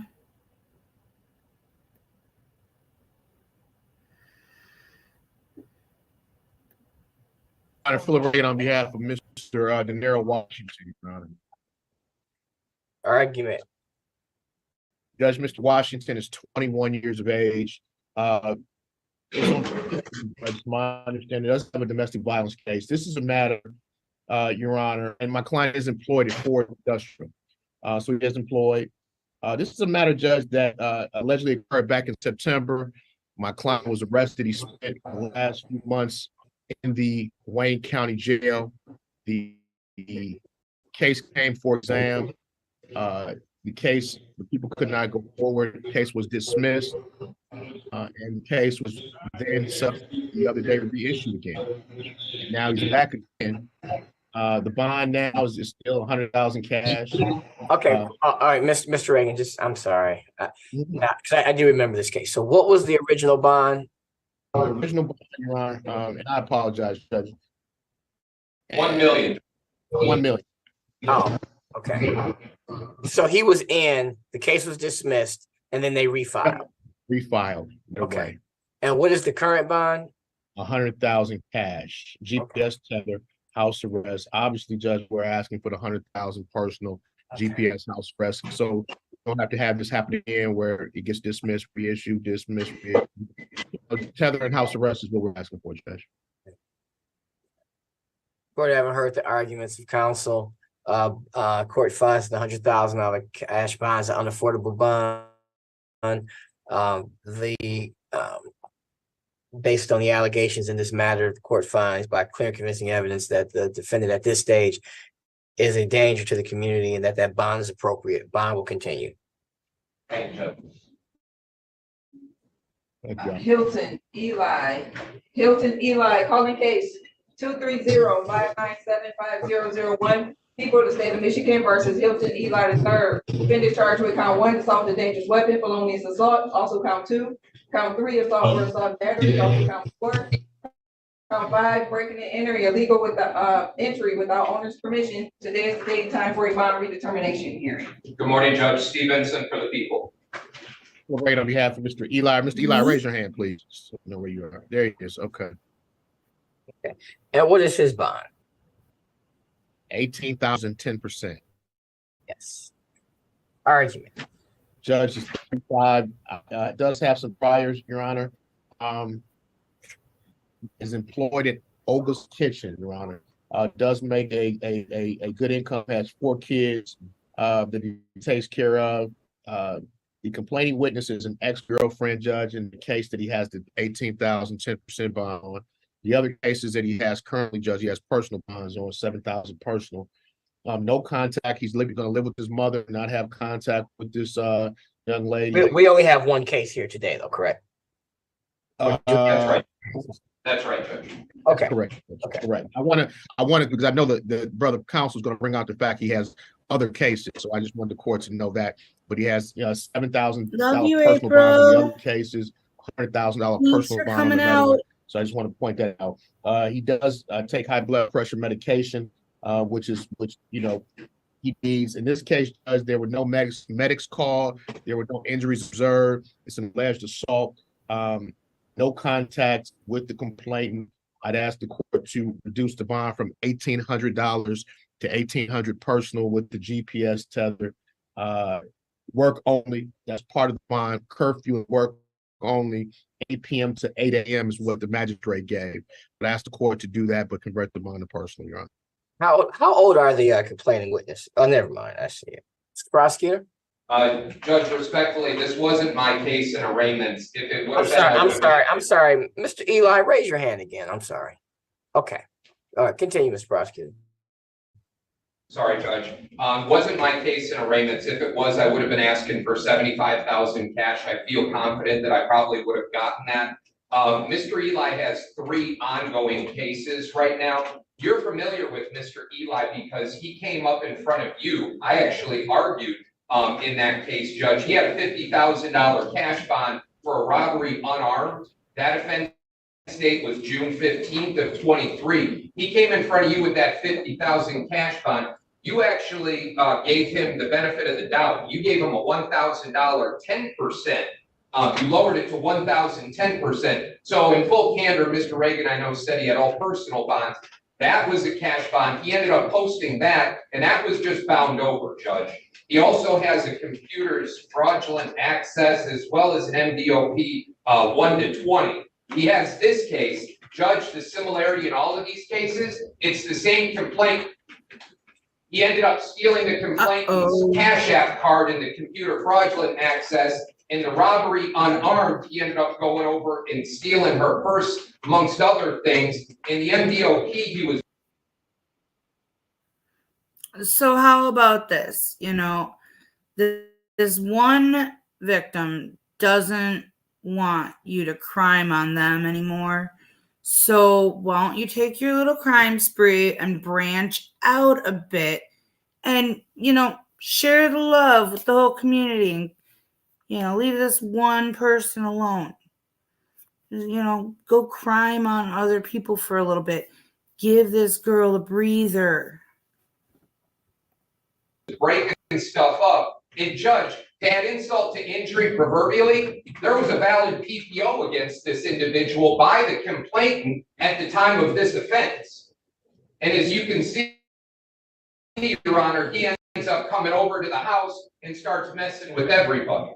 And when we talk about court haven't heard the arguments of counsel. Court finds that the $1,800 bond is an unaffordable bond. Court finds that Mr. Eli is having a lot of contact with the criminal justice system, and having a lot of contact with the criminal justice system with one thing in common: the house or the person. And so what we're not going to do is we're not going to, you know, if he wants to get out and get back to Olga's, he's going to have to post a bond. He's going to have the GPS tether. He's going to have to be on curfew. Mr. Eli, you should respect the PPO that's against you. There's a way of challenging it if you think it was done in error or wrong or you don't deserve it. You're not supposed to be over there.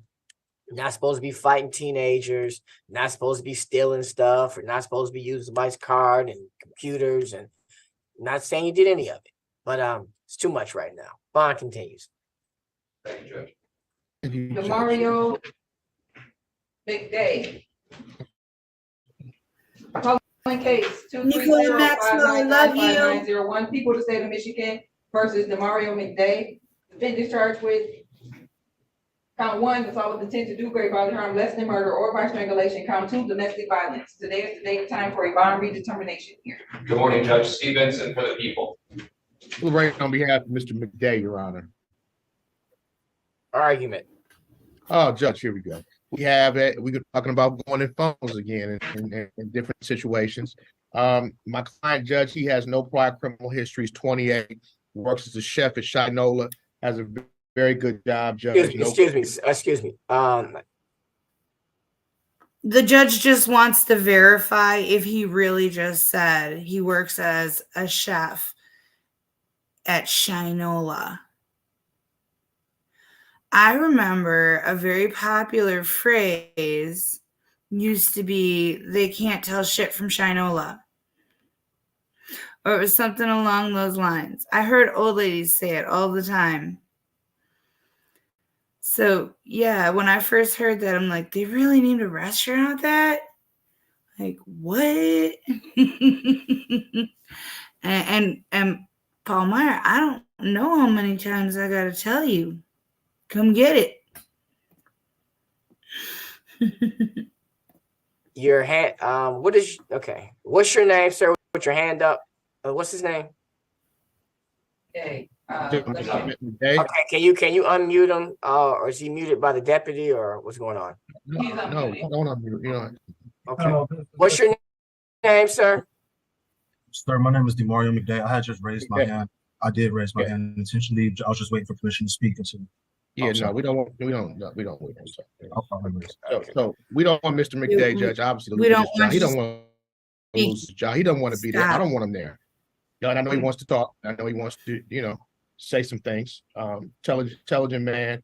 He's in a situation, Your Honor, where you know it's a domestic situation, and unfortunately, as the court is very familiar with these situations in relationships, sometimes they go wrong and they don't always end up right. He has no history, no prior criminal history.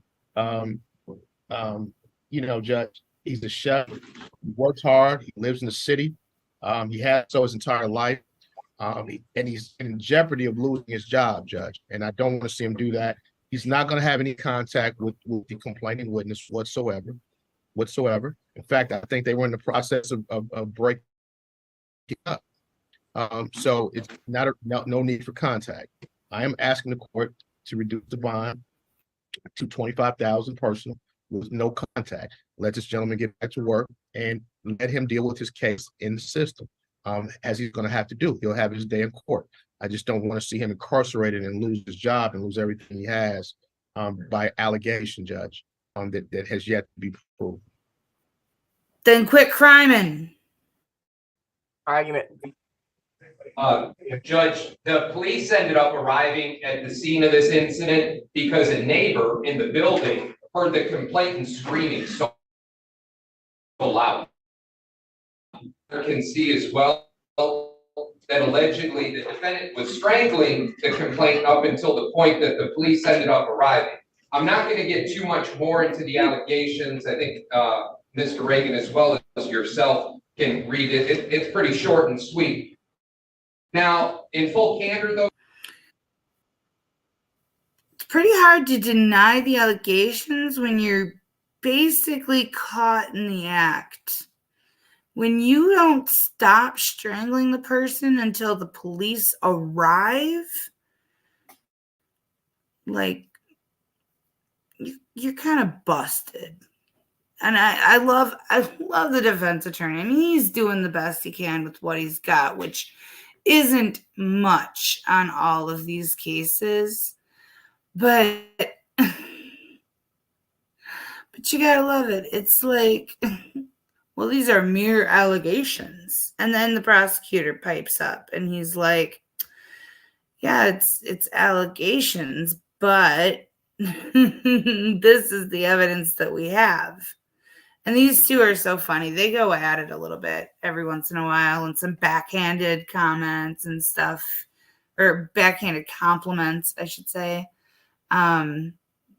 These two every single day is so hilarious with them.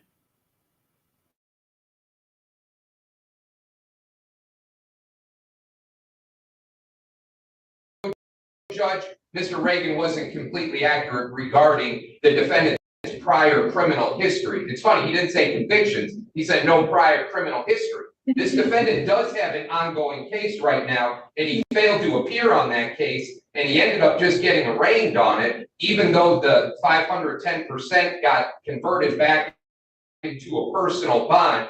The people would like to note that on top of the fact the defendant, we feel, is a danger with all of the allegations, the slamming the head and the throwing things and grabbing the neck and, you know, strangling to the point of can't breathe. Then we have the flight risk as well. So it's the twofold, Judge, that we would be arguing, both danger and flight. As a direct result, Judge, we would be asking Your Honor to continue the cash bond. Let me be clear, Judge. I apologize if I misspoke. He has no prior criminal convictions. Oh, my client's never been convicted of a crime before, ever in his life. I agree with that. But he does have an ongoing. Okay, court, I haven't heard the arguments of counsel. So he's starting out strong. Sir, are you putting your hand up again, or was that up from earlier? I'm putting it up again. I don't know if I have permission to speak. Go ahead. Go ahead. I just wanted to add that I'm a full-time father as well. And that's it. I'm a full-time father. The only thing that's important to me is my career, my family, and that's it. Thank you. Okay. And what is the current bond? 25,000 cash. All right. Court fines for $25,000 cash bonds, non-affordable bond. In order to keep an unaffordable bond, the court has to find that there's a danger to the community or to the complainant or the defendant's a flight risk.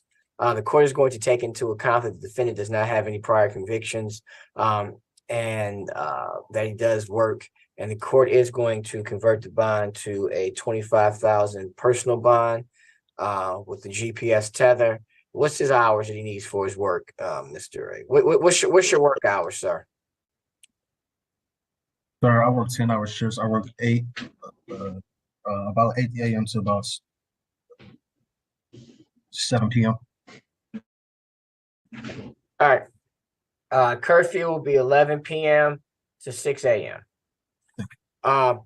Sir, I have a lot going on today, so I'm not going to do a lot, but seem to be a working man, a good father, all that good stuff. Stay out of other people's phones.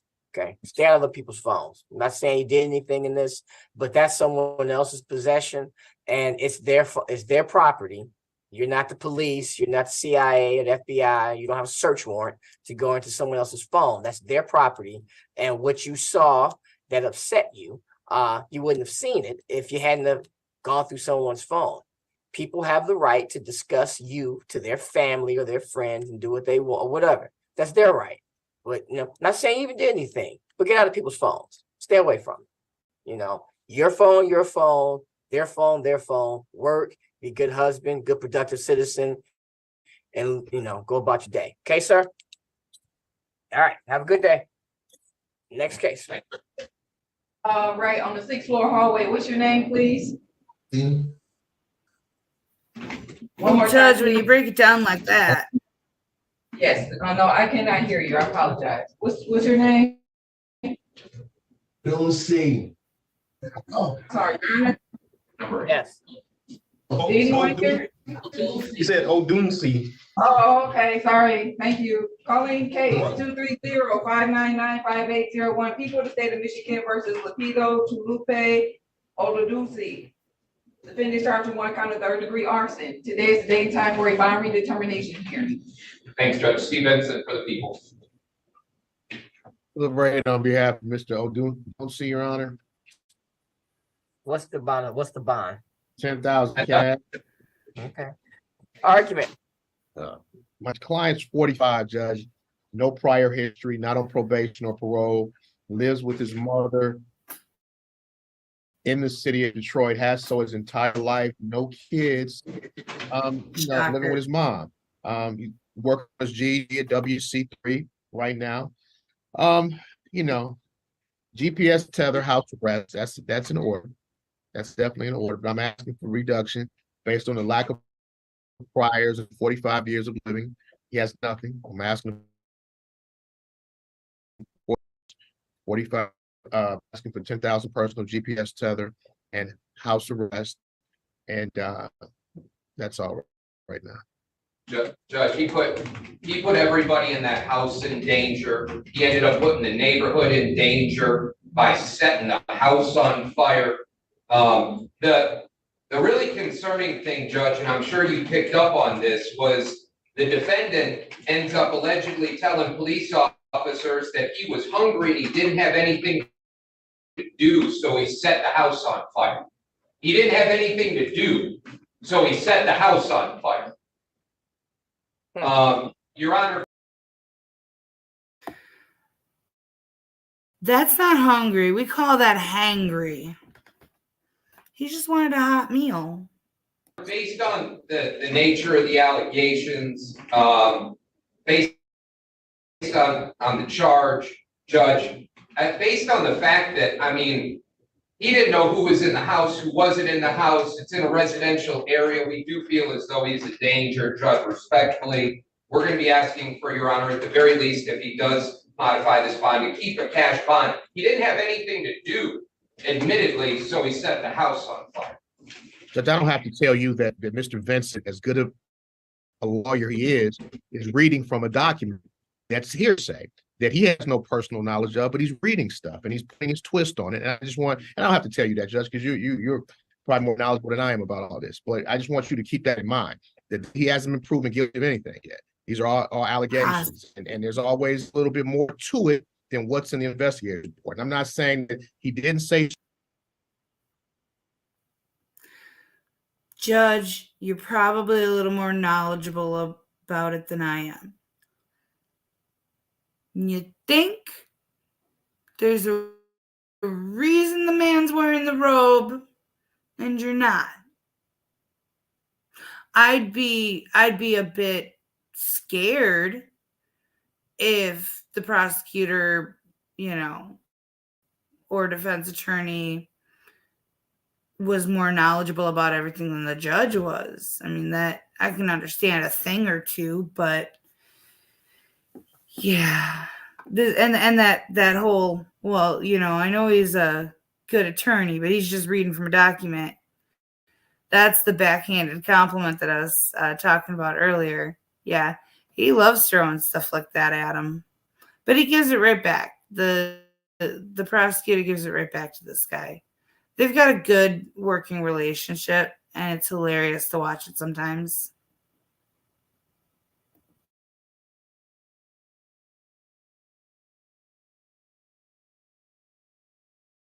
Certain things. I'm just saying that it might not have been that way, and things could be interpreted and written down in different ways by officers or people that are angry making reports. And it's a disturbing situation. No question. It's a disturbing situation. Does his where he lives is it is it near where this fire was?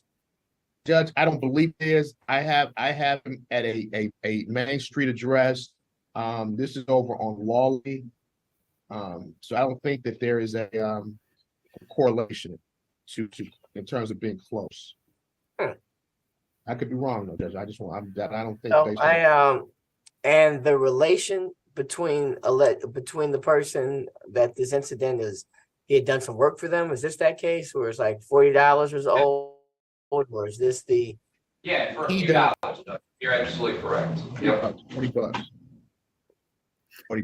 Love you, Palmyra Productions, and thank you. And what are his priors? I saw my super chat. None. Never. No. Zero. No priors. Never been convicted. And no priors. Pending cases. No. And Judge, and I know Mr. Reagan, I appreciated the compliment, kind of backhanded, but that's okay. There was an admission here that he purposely set the fire. I mean, and then we're talking over $20. Whether or not he said he didn't have anything better to do, we have an admission. Now we have a couple of different admissions. You cannot choose one, choose both, choose neither. But we do have something that says he intentionally did this. And now we know it was only over a few dollars. God only knows if it was more than that. I love him. If it was a few $100, the damage that could have been done by this defendant. But that's all I have, Judge. And Judge, I feel better if Mr. Vincent was actually on the other end of that paper taking that admission. I understand. Court haven't heard the argument of counsel.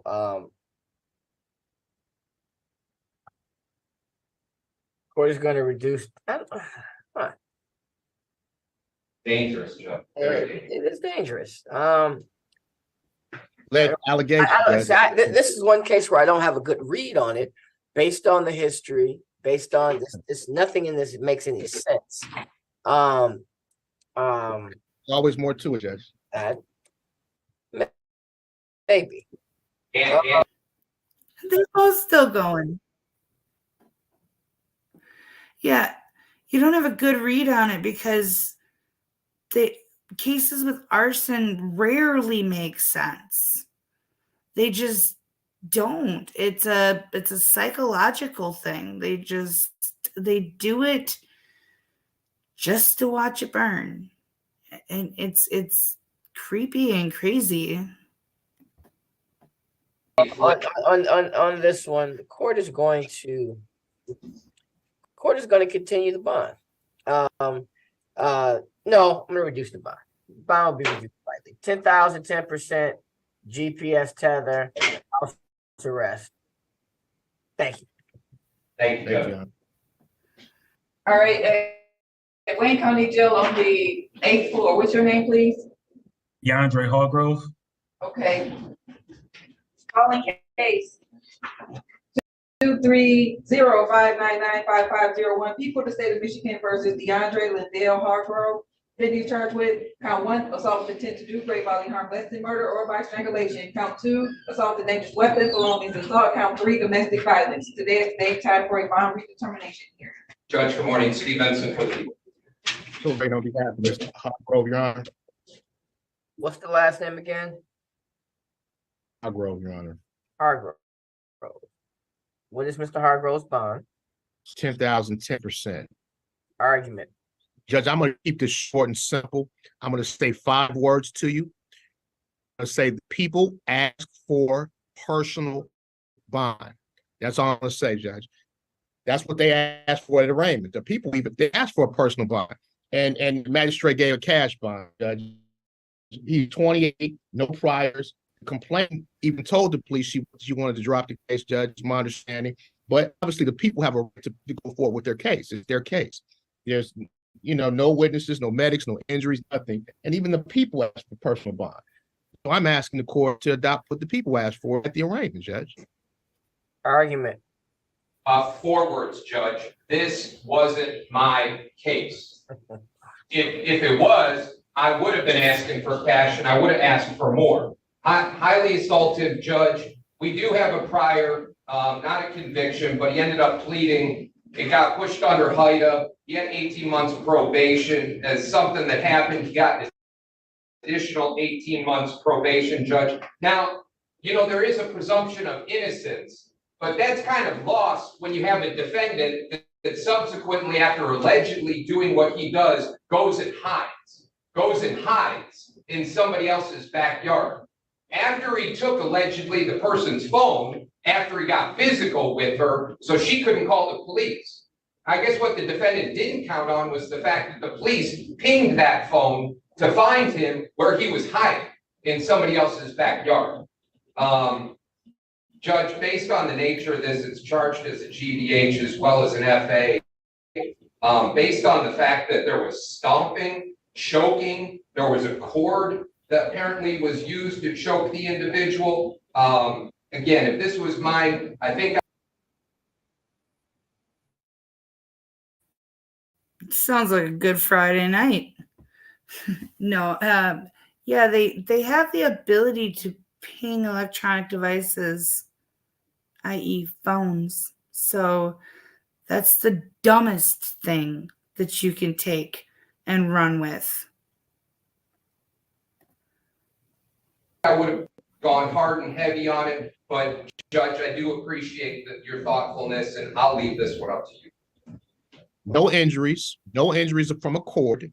No mechs were called to the scene, Judge. And I can appreciate Mr. Vincent and what he's Judge, but at the end of the day, these are allegations and they haven't been proven. Complaining witness even told the police that this was more than they made it more than what it is. Judge, they asked for personal bond. He's gonna stay somewhere else. We know that they're not gonna have contact because you're gonna order no contact. No matter what the complaint was, and I explained that to Mr. Hargrove, you can't have contact with her. Period. I don't know about a HIDA case, Judge, because I have no convictions. I don't have that information. But I'm just telling you what I have, and Court, I haven't heard the arguments of counsel. The court will adopt the recommendation of the prosecutor I'm not sure why the magistrate went over the recommendation of the prosecutor at the arraignment and gave a cash bond. We really shouldn't be here in the first place, but bond will be reduced to 10,000 personal, GPS tether, 10 p.m. to 6 a.m. curfew, and a no contact. Mr. Hargrove, do not go anywhere near the complaining witness. I don't want to hear anything about kid drop-offs or talking or whatever. There's a no contact. If you violate that, your bond will be revoked and your bond will be 10,000 cash to get out. Do you understand what I'm saying to you? Yes, sir. Judge, I asked for no restrictions on the tether. only because he's a truck driver, and the magistrate gave no restrictions on the tether. She gave a GPS tether with no restrictions, so I just ask respect the court to do that, Your Honor. Judge, I have no problem with that. The restrictions will be lifted. Thank you, Your Honor. And Mr. Hargrove, you've been given a lot of chances on this matter. Because when you have allegations of stomping, choking, open hand slapping, seems pretty egregious, pretty brutal, pretty unnecessary, just despicable conduct, which you're charged with. So I'm going to hope that none of this happened. All misunderstandings, mere allegations, hearsay statements, documents, hiding out of fear, all of that. But sir, make sure you don't find yourself in this type of activity again, and make sure that you realize you've got a great break, and your lawyers argue very hard for you to have this personal bond, and for you to be able to work while you're fighting this case. Do you understand that? Yes, sir. All right, next case, please. Your Honor, on the register actions, the GPS tether may travel out of state for work only. Can I still use the language? Yes. Okay. And I'm making no change to the tether condition. So with that, only thing I'm changing is giving him a personal bond. Everything else that the magistrate did stays the same. okay. Okay. So, good morning at Wayne County Jail. What's your name? Yeah. Oh, calling case Ezell Williams, calling case 230-455-7401. People of the state of Michigan versus Ezell Williams. Defendant is charged with count 1, domestic violence, count 2, knowingly assault or assault battery of a pregnant individual. Today is the date time for a bond redetermination hearing. Morning, Judge Stevenson for the people. Reagan on behalf of Mr. Williams, Your Honor. Okay. Argument. Judge, he's 30 years of age. I don't see any adult history. I don't see any pending cases right now. He's a painter, does drywall, has 4 kids. Judge, this bond, $1,500. Submit to me. What is the bond? $1,500, $15,000, 10%, $1,500. Me, you, or Mr. Vincent, especially Mr. Vincent, could, afford this real easy to be out. I just think that, no contact is good. Maybe a tether is good. The magistrate said $1,500 with house arrest, GPS tether. It's a Judge Garrett case. I'm asking respectfully, for a personal bond with another judge. I just think that's appropriate here in this particular case based on the way it was charged. So that's would be my request to this court, Your Honor. I want to interrupt your more thing. I bumped the wrong button. I'm Mr. sorry. Vincent, Judge, and I know you see a pattern in a lot of these cases where a person is just up making a peanut butter sandwich, and they're spreading the peanut butter, and all of a sudden they just flip out, start body slamming folks and cutting folks up and doing just out of nowhere, just for no reason. That you see a lot of that, just no reason.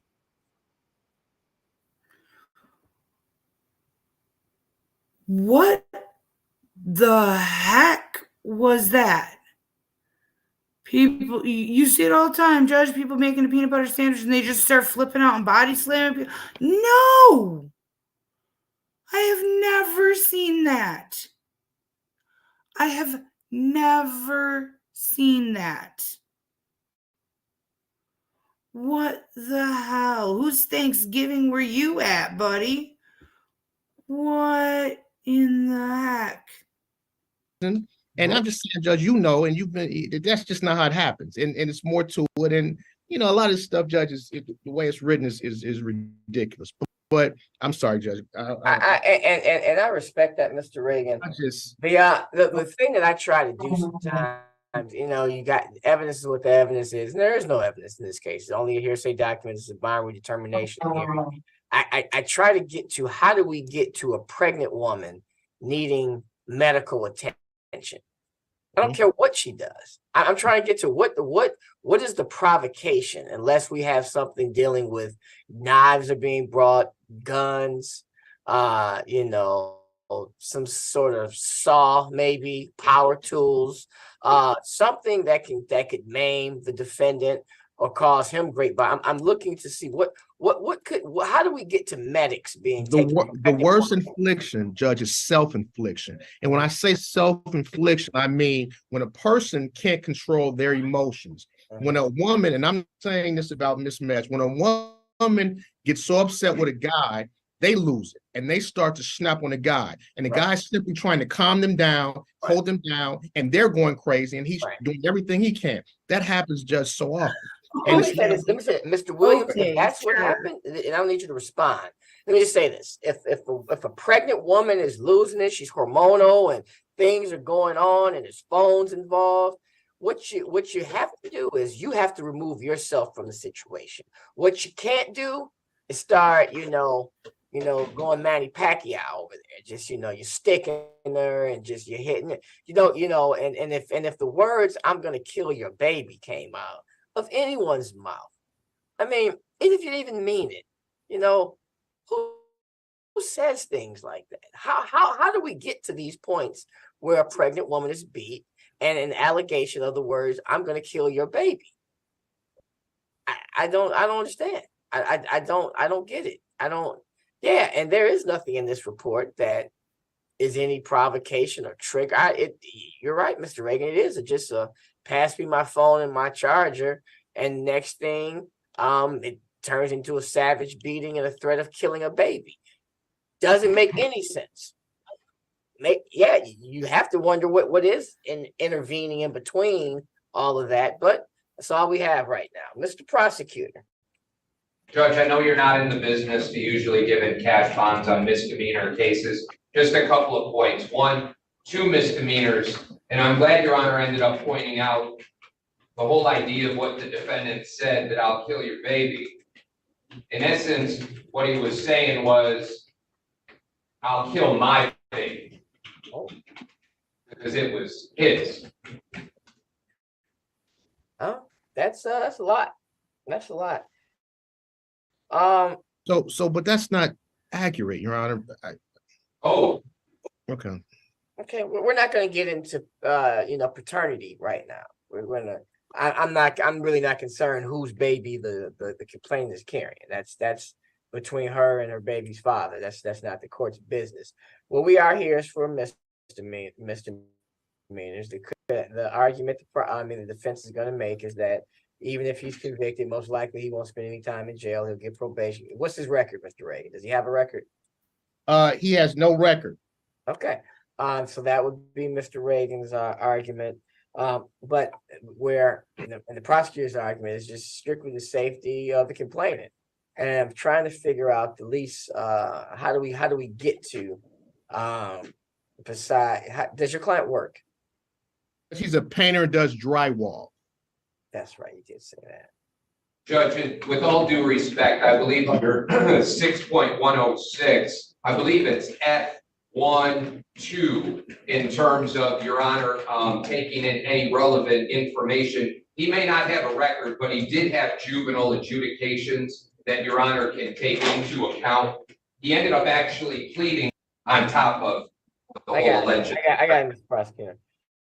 Sorry. You're good. 1,500 personnel house arrest. Attorney, good morning, Attorney Andres. Is it Andres? Andres, very close. Andres. All right, so is your client out of jail? He is. He's out of jail. We still thought we could talk about tether this morning. He's here in just a second. Oh, got you. Okay, thank you. All right, I'll let the judge know you're still here on that matter. Okay, thank you. I appreciate it. No problem. Oh, they're moving fast on television. That's like 3 days. All right. Annex High, again, Wayne County Jail. What's your name that just sat down? Cody Sloan. Okay, thank you. Yeah, Stevenson, Sloan, and then we got, okay, Mr. Griffin. Good morning. At Oakland County Jail, what's your name?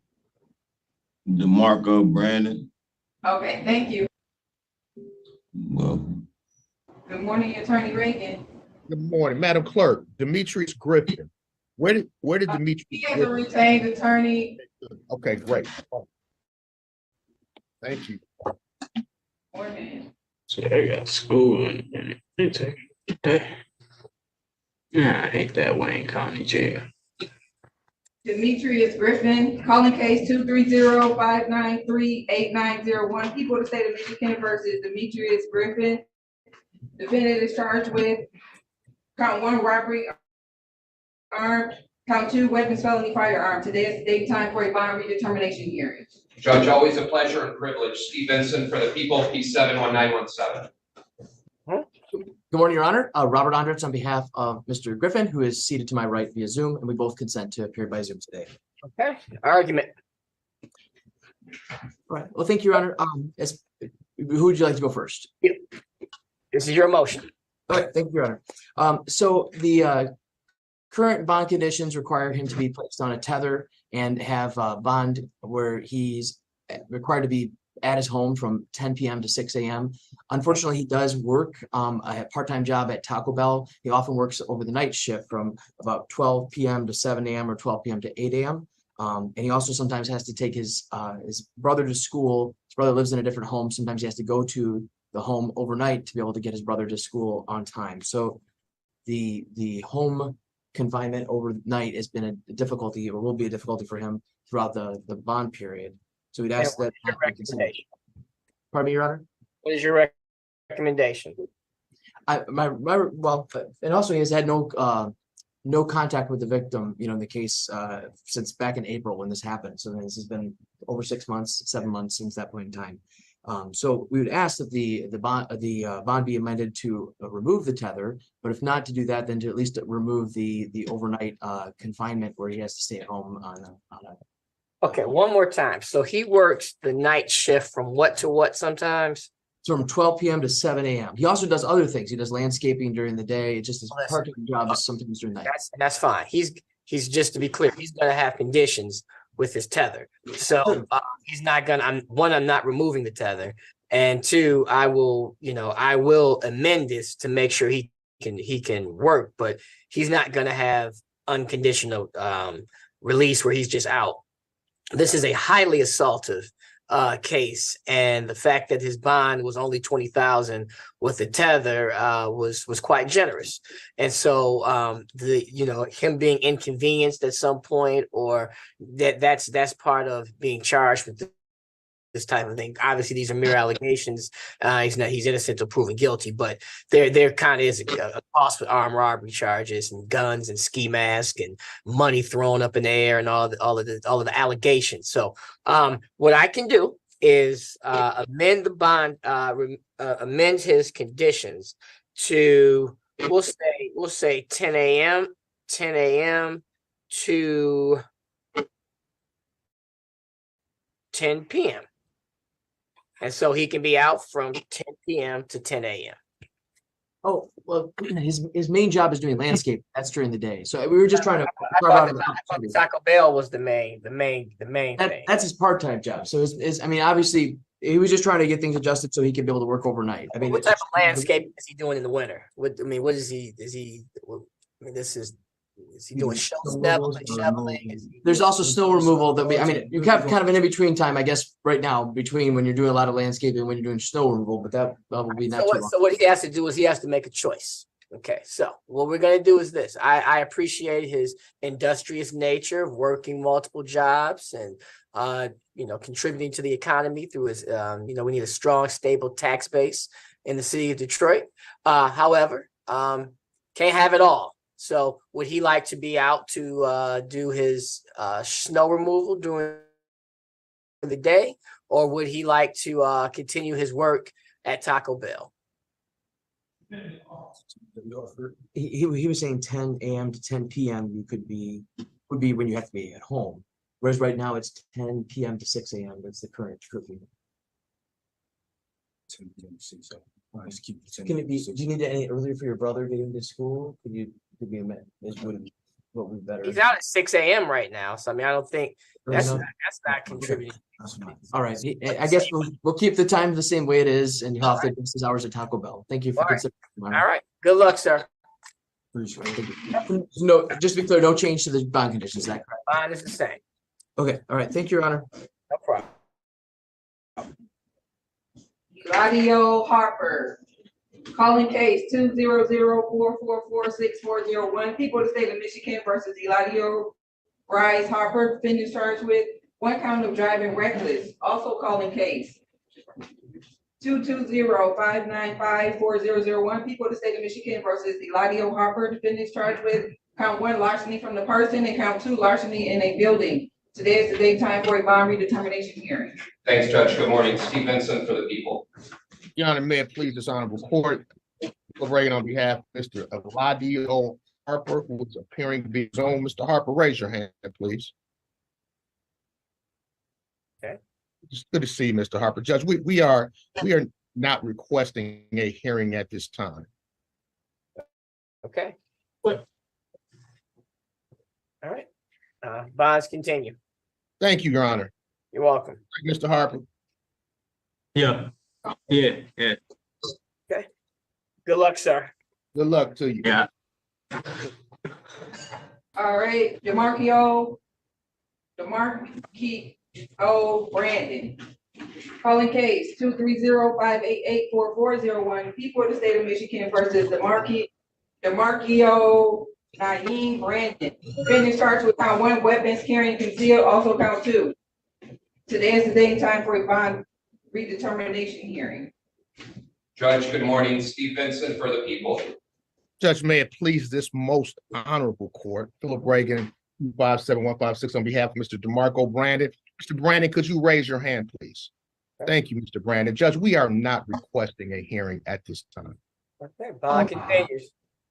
Thank you. Good luck, Mr. Brandon. Good luck with everything, okay? What he said? Oh yeah, okay, we cool. Good luck with you, good brother. Good luck with you. Good luck, sir. All right. Thank you. Did the defense attorney really just go, Your Honor, I'm throwing in the towel on this one. We're not even going to try? Was that really what happened there? Hi, Dolphins. Good to see you, sweetie. I'm glad you made it. Yes, hope everybody did.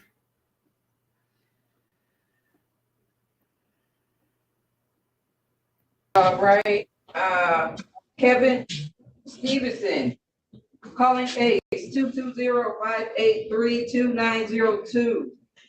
People of the state of Michigan versus Kevin Lamont Stevenson. Defendant is charged with 1 count of weapons carrying concealed. Today is the date and time for a bond redetermination hearing.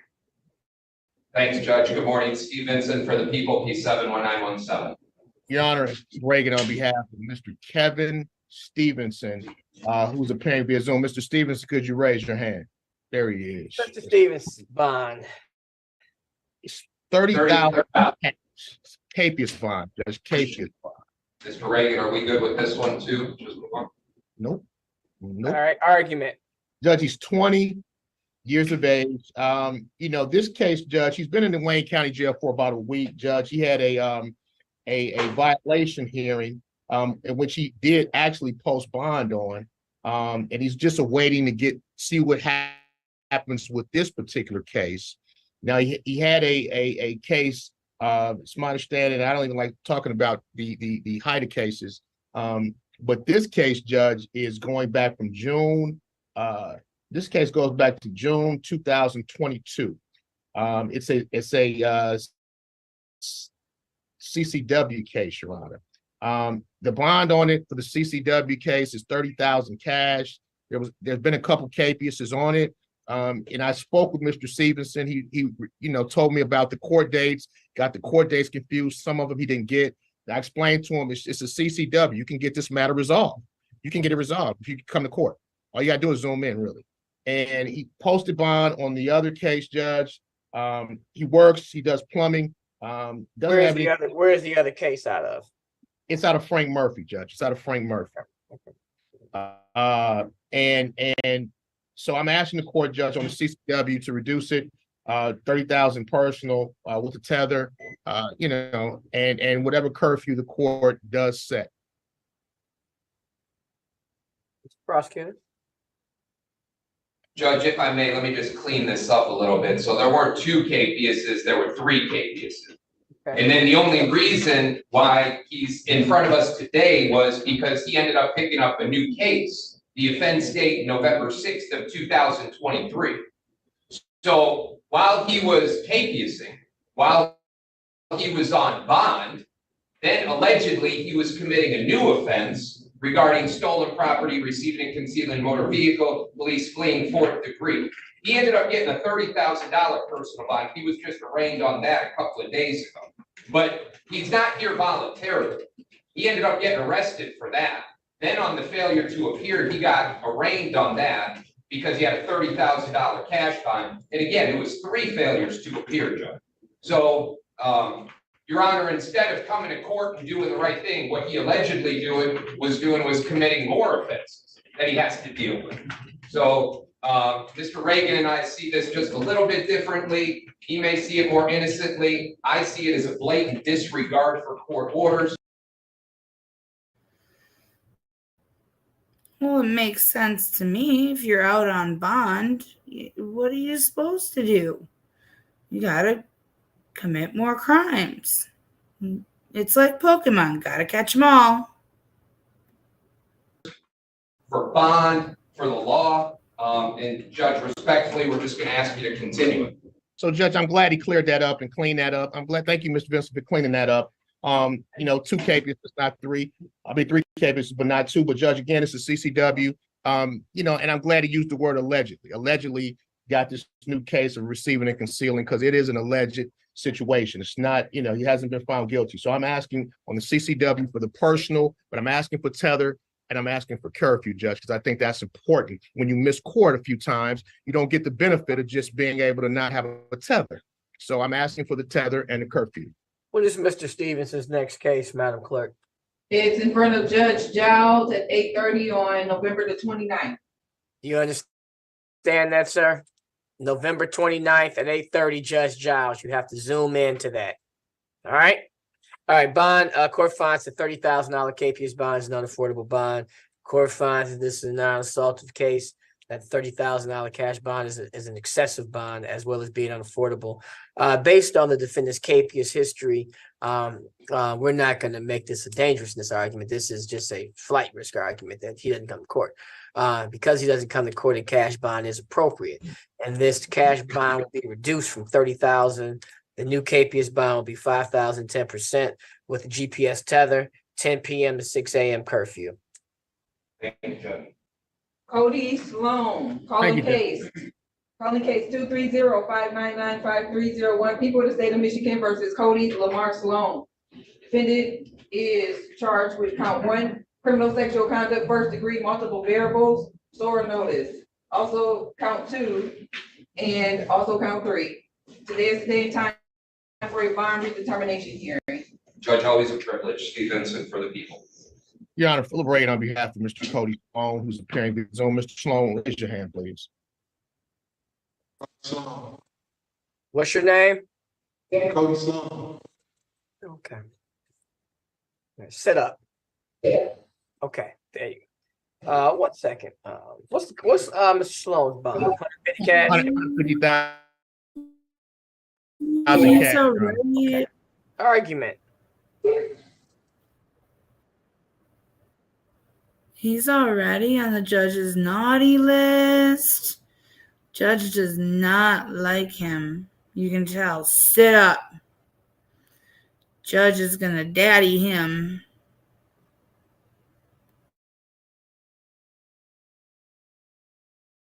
So, let me just, tell you about Mr. Sloan. Mr. Sloan, Your Honor, and I know you can see this case, the incident date on this case, Your Honor, is 2007. 2007. So, Mr. Sloan, Judge, has since 2008 has been in the Michigan Department of Corrections. Judge, he had a 15-year sentence in which he has 6 more months left to go on that sentence. Okay. What's he in the Michigan Department of Corrections for? Had an armed robbery, Judge, back in 2008. So okay. He's done the 15 and he has 6 months left of that sentence. So, fast forward to October of 2022, he finally gets arraigned on this particular case, October of 2022. So what happens is he's actually under sentence, but yet he's in jail. He's in Wayne County Jail. He's coming down doing his court dates. So they get to trial. They get to trial a few days ago. Get to trial. Prosecution, evidence is all out of order. Chain of evidence is out of order. Don't have any witnesses. Prosecution wants the court to dismiss the case. Court won't dismiss it. Of course, we're going to trial. Prosecution says, hey, I'm not ready. We're not ready. So they dismiss their case. The prosecution's not ready. Obviously, it's without prejudice. What does the prosecution do? They go right back upstairs and they refile it again. And it comes back to us again. So now he's starting, after a year sitting there, he's starting all over again. And my thing, Judge, is, I'm not talking about guilt or innocence. I'm just talking about procedure and a process and what's fair in terms of the justice system. I'm not talking about, innocent or guilt. So my thing is, Judge, I'm asking the court in terms of bond, because when I was starting all over again, and the magistrate just basically, they gave him $150,000 cash as surety. I'm asking for a lot lower bond. Now I understand he has 6 months left on his sentence, so he's going to be there based on the old sentence. But Judge, once that's done, and I don't know what the parole board is going to do, or I don't know what's going to happen, but I just think that 150,000 cash as surety is maybe a reasonable bond for a brand new case, but for something that he said a year, they didn't have evidence, they may not have evidence. I don't know. I don't want to speak, too much on it because I don't know, Judge.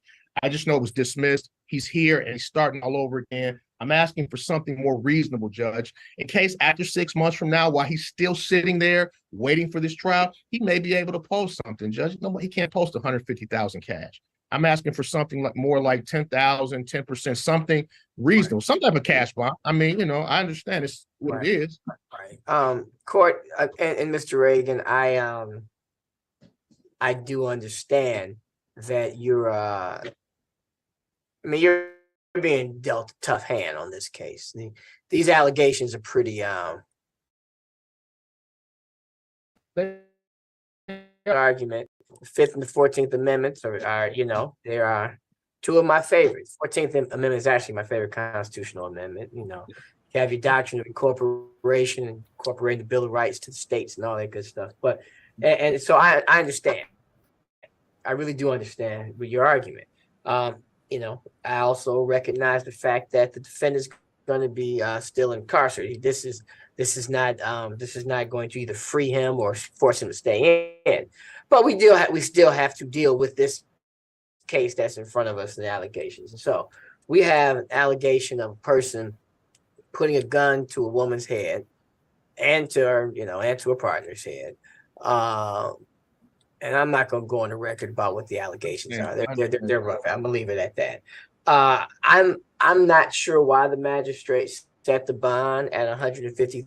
I'm going to make an assumption because I do know my magistrates will. I'm assuming they made this argument. They set the bond so low because the person is already incarcerated and is going to be there, not based on due process, but based on if this was a brand new case. I can't see how there's not 2 commas in this case. Right. I can't see how Mr. Sloan is out on anything less than $1 million bond. Minimum $1 million bond. And so the $150,000 bond, I think, is overly generous, actually, based on the allegations, based on the trauma, based on possible still pain and suffering that the complaining witness has. These are some different type allegations that are here. So with that being said, I'm going to allow you to say something, Mr. Reagan, because you feel like I think I'm chomping at the bit. And my thing is, we've known where Mr. Sloan has been for the last 15 years, Judge.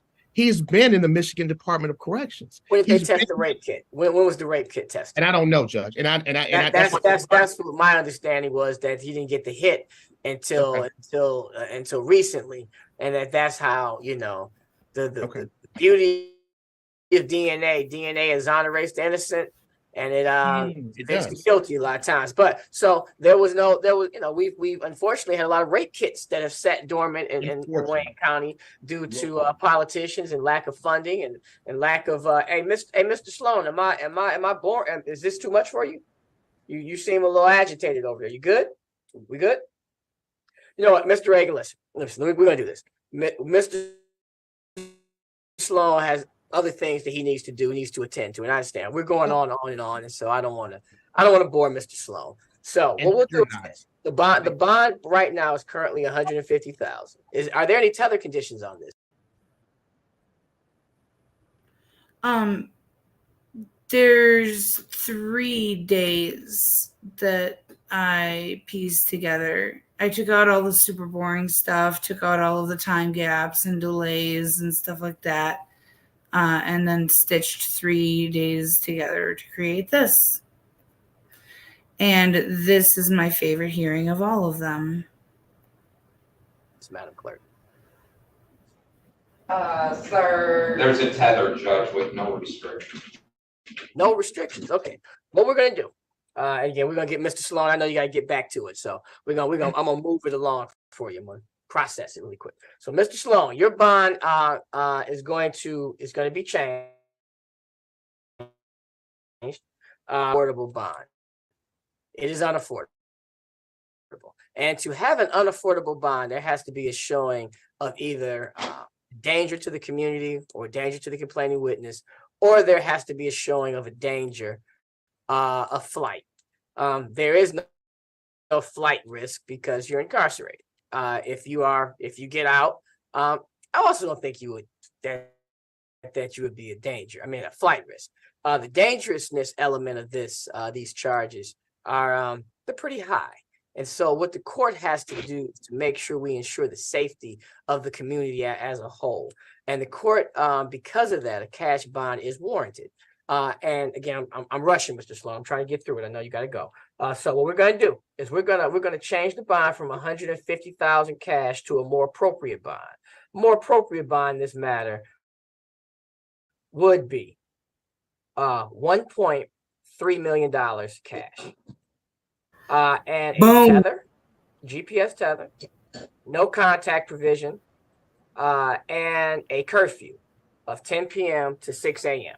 So we're gonna put the curfew on there. It's 10 p.m. So if you get out, if you post to 1.3, you can get out, and then you have to be on curfew. You have to be back in the house by 10, and then you can get back out at 6 a.m. So okay. Thank you very much. Judge, wait, Mr. Reagan, if I may, just one thing. Judge, I just want this to get on the record. I initially asked for $1 million on this case.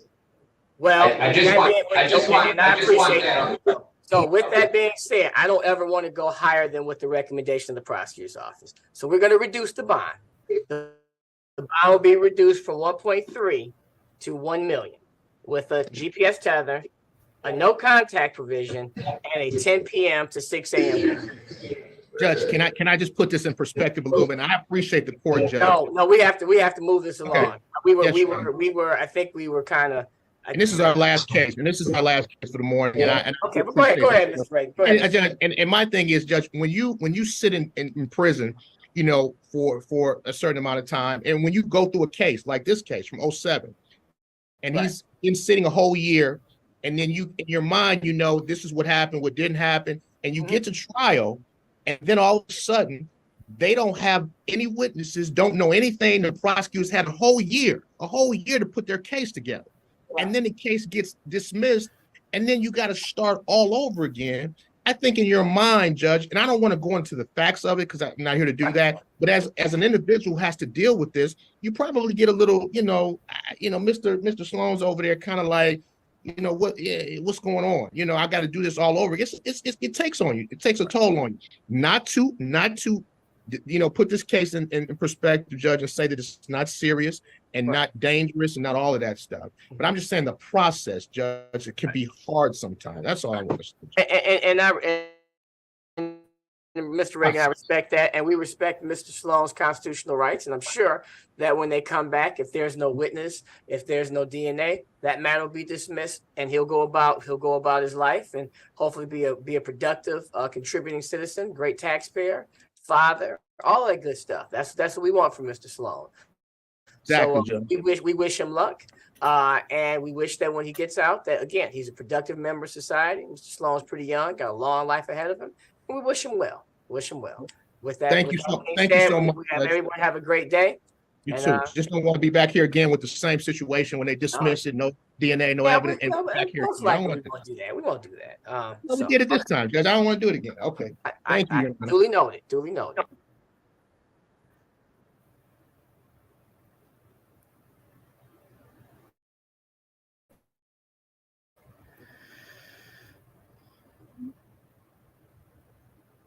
Sorry, guys, my computer has a little bit of a delay tonight.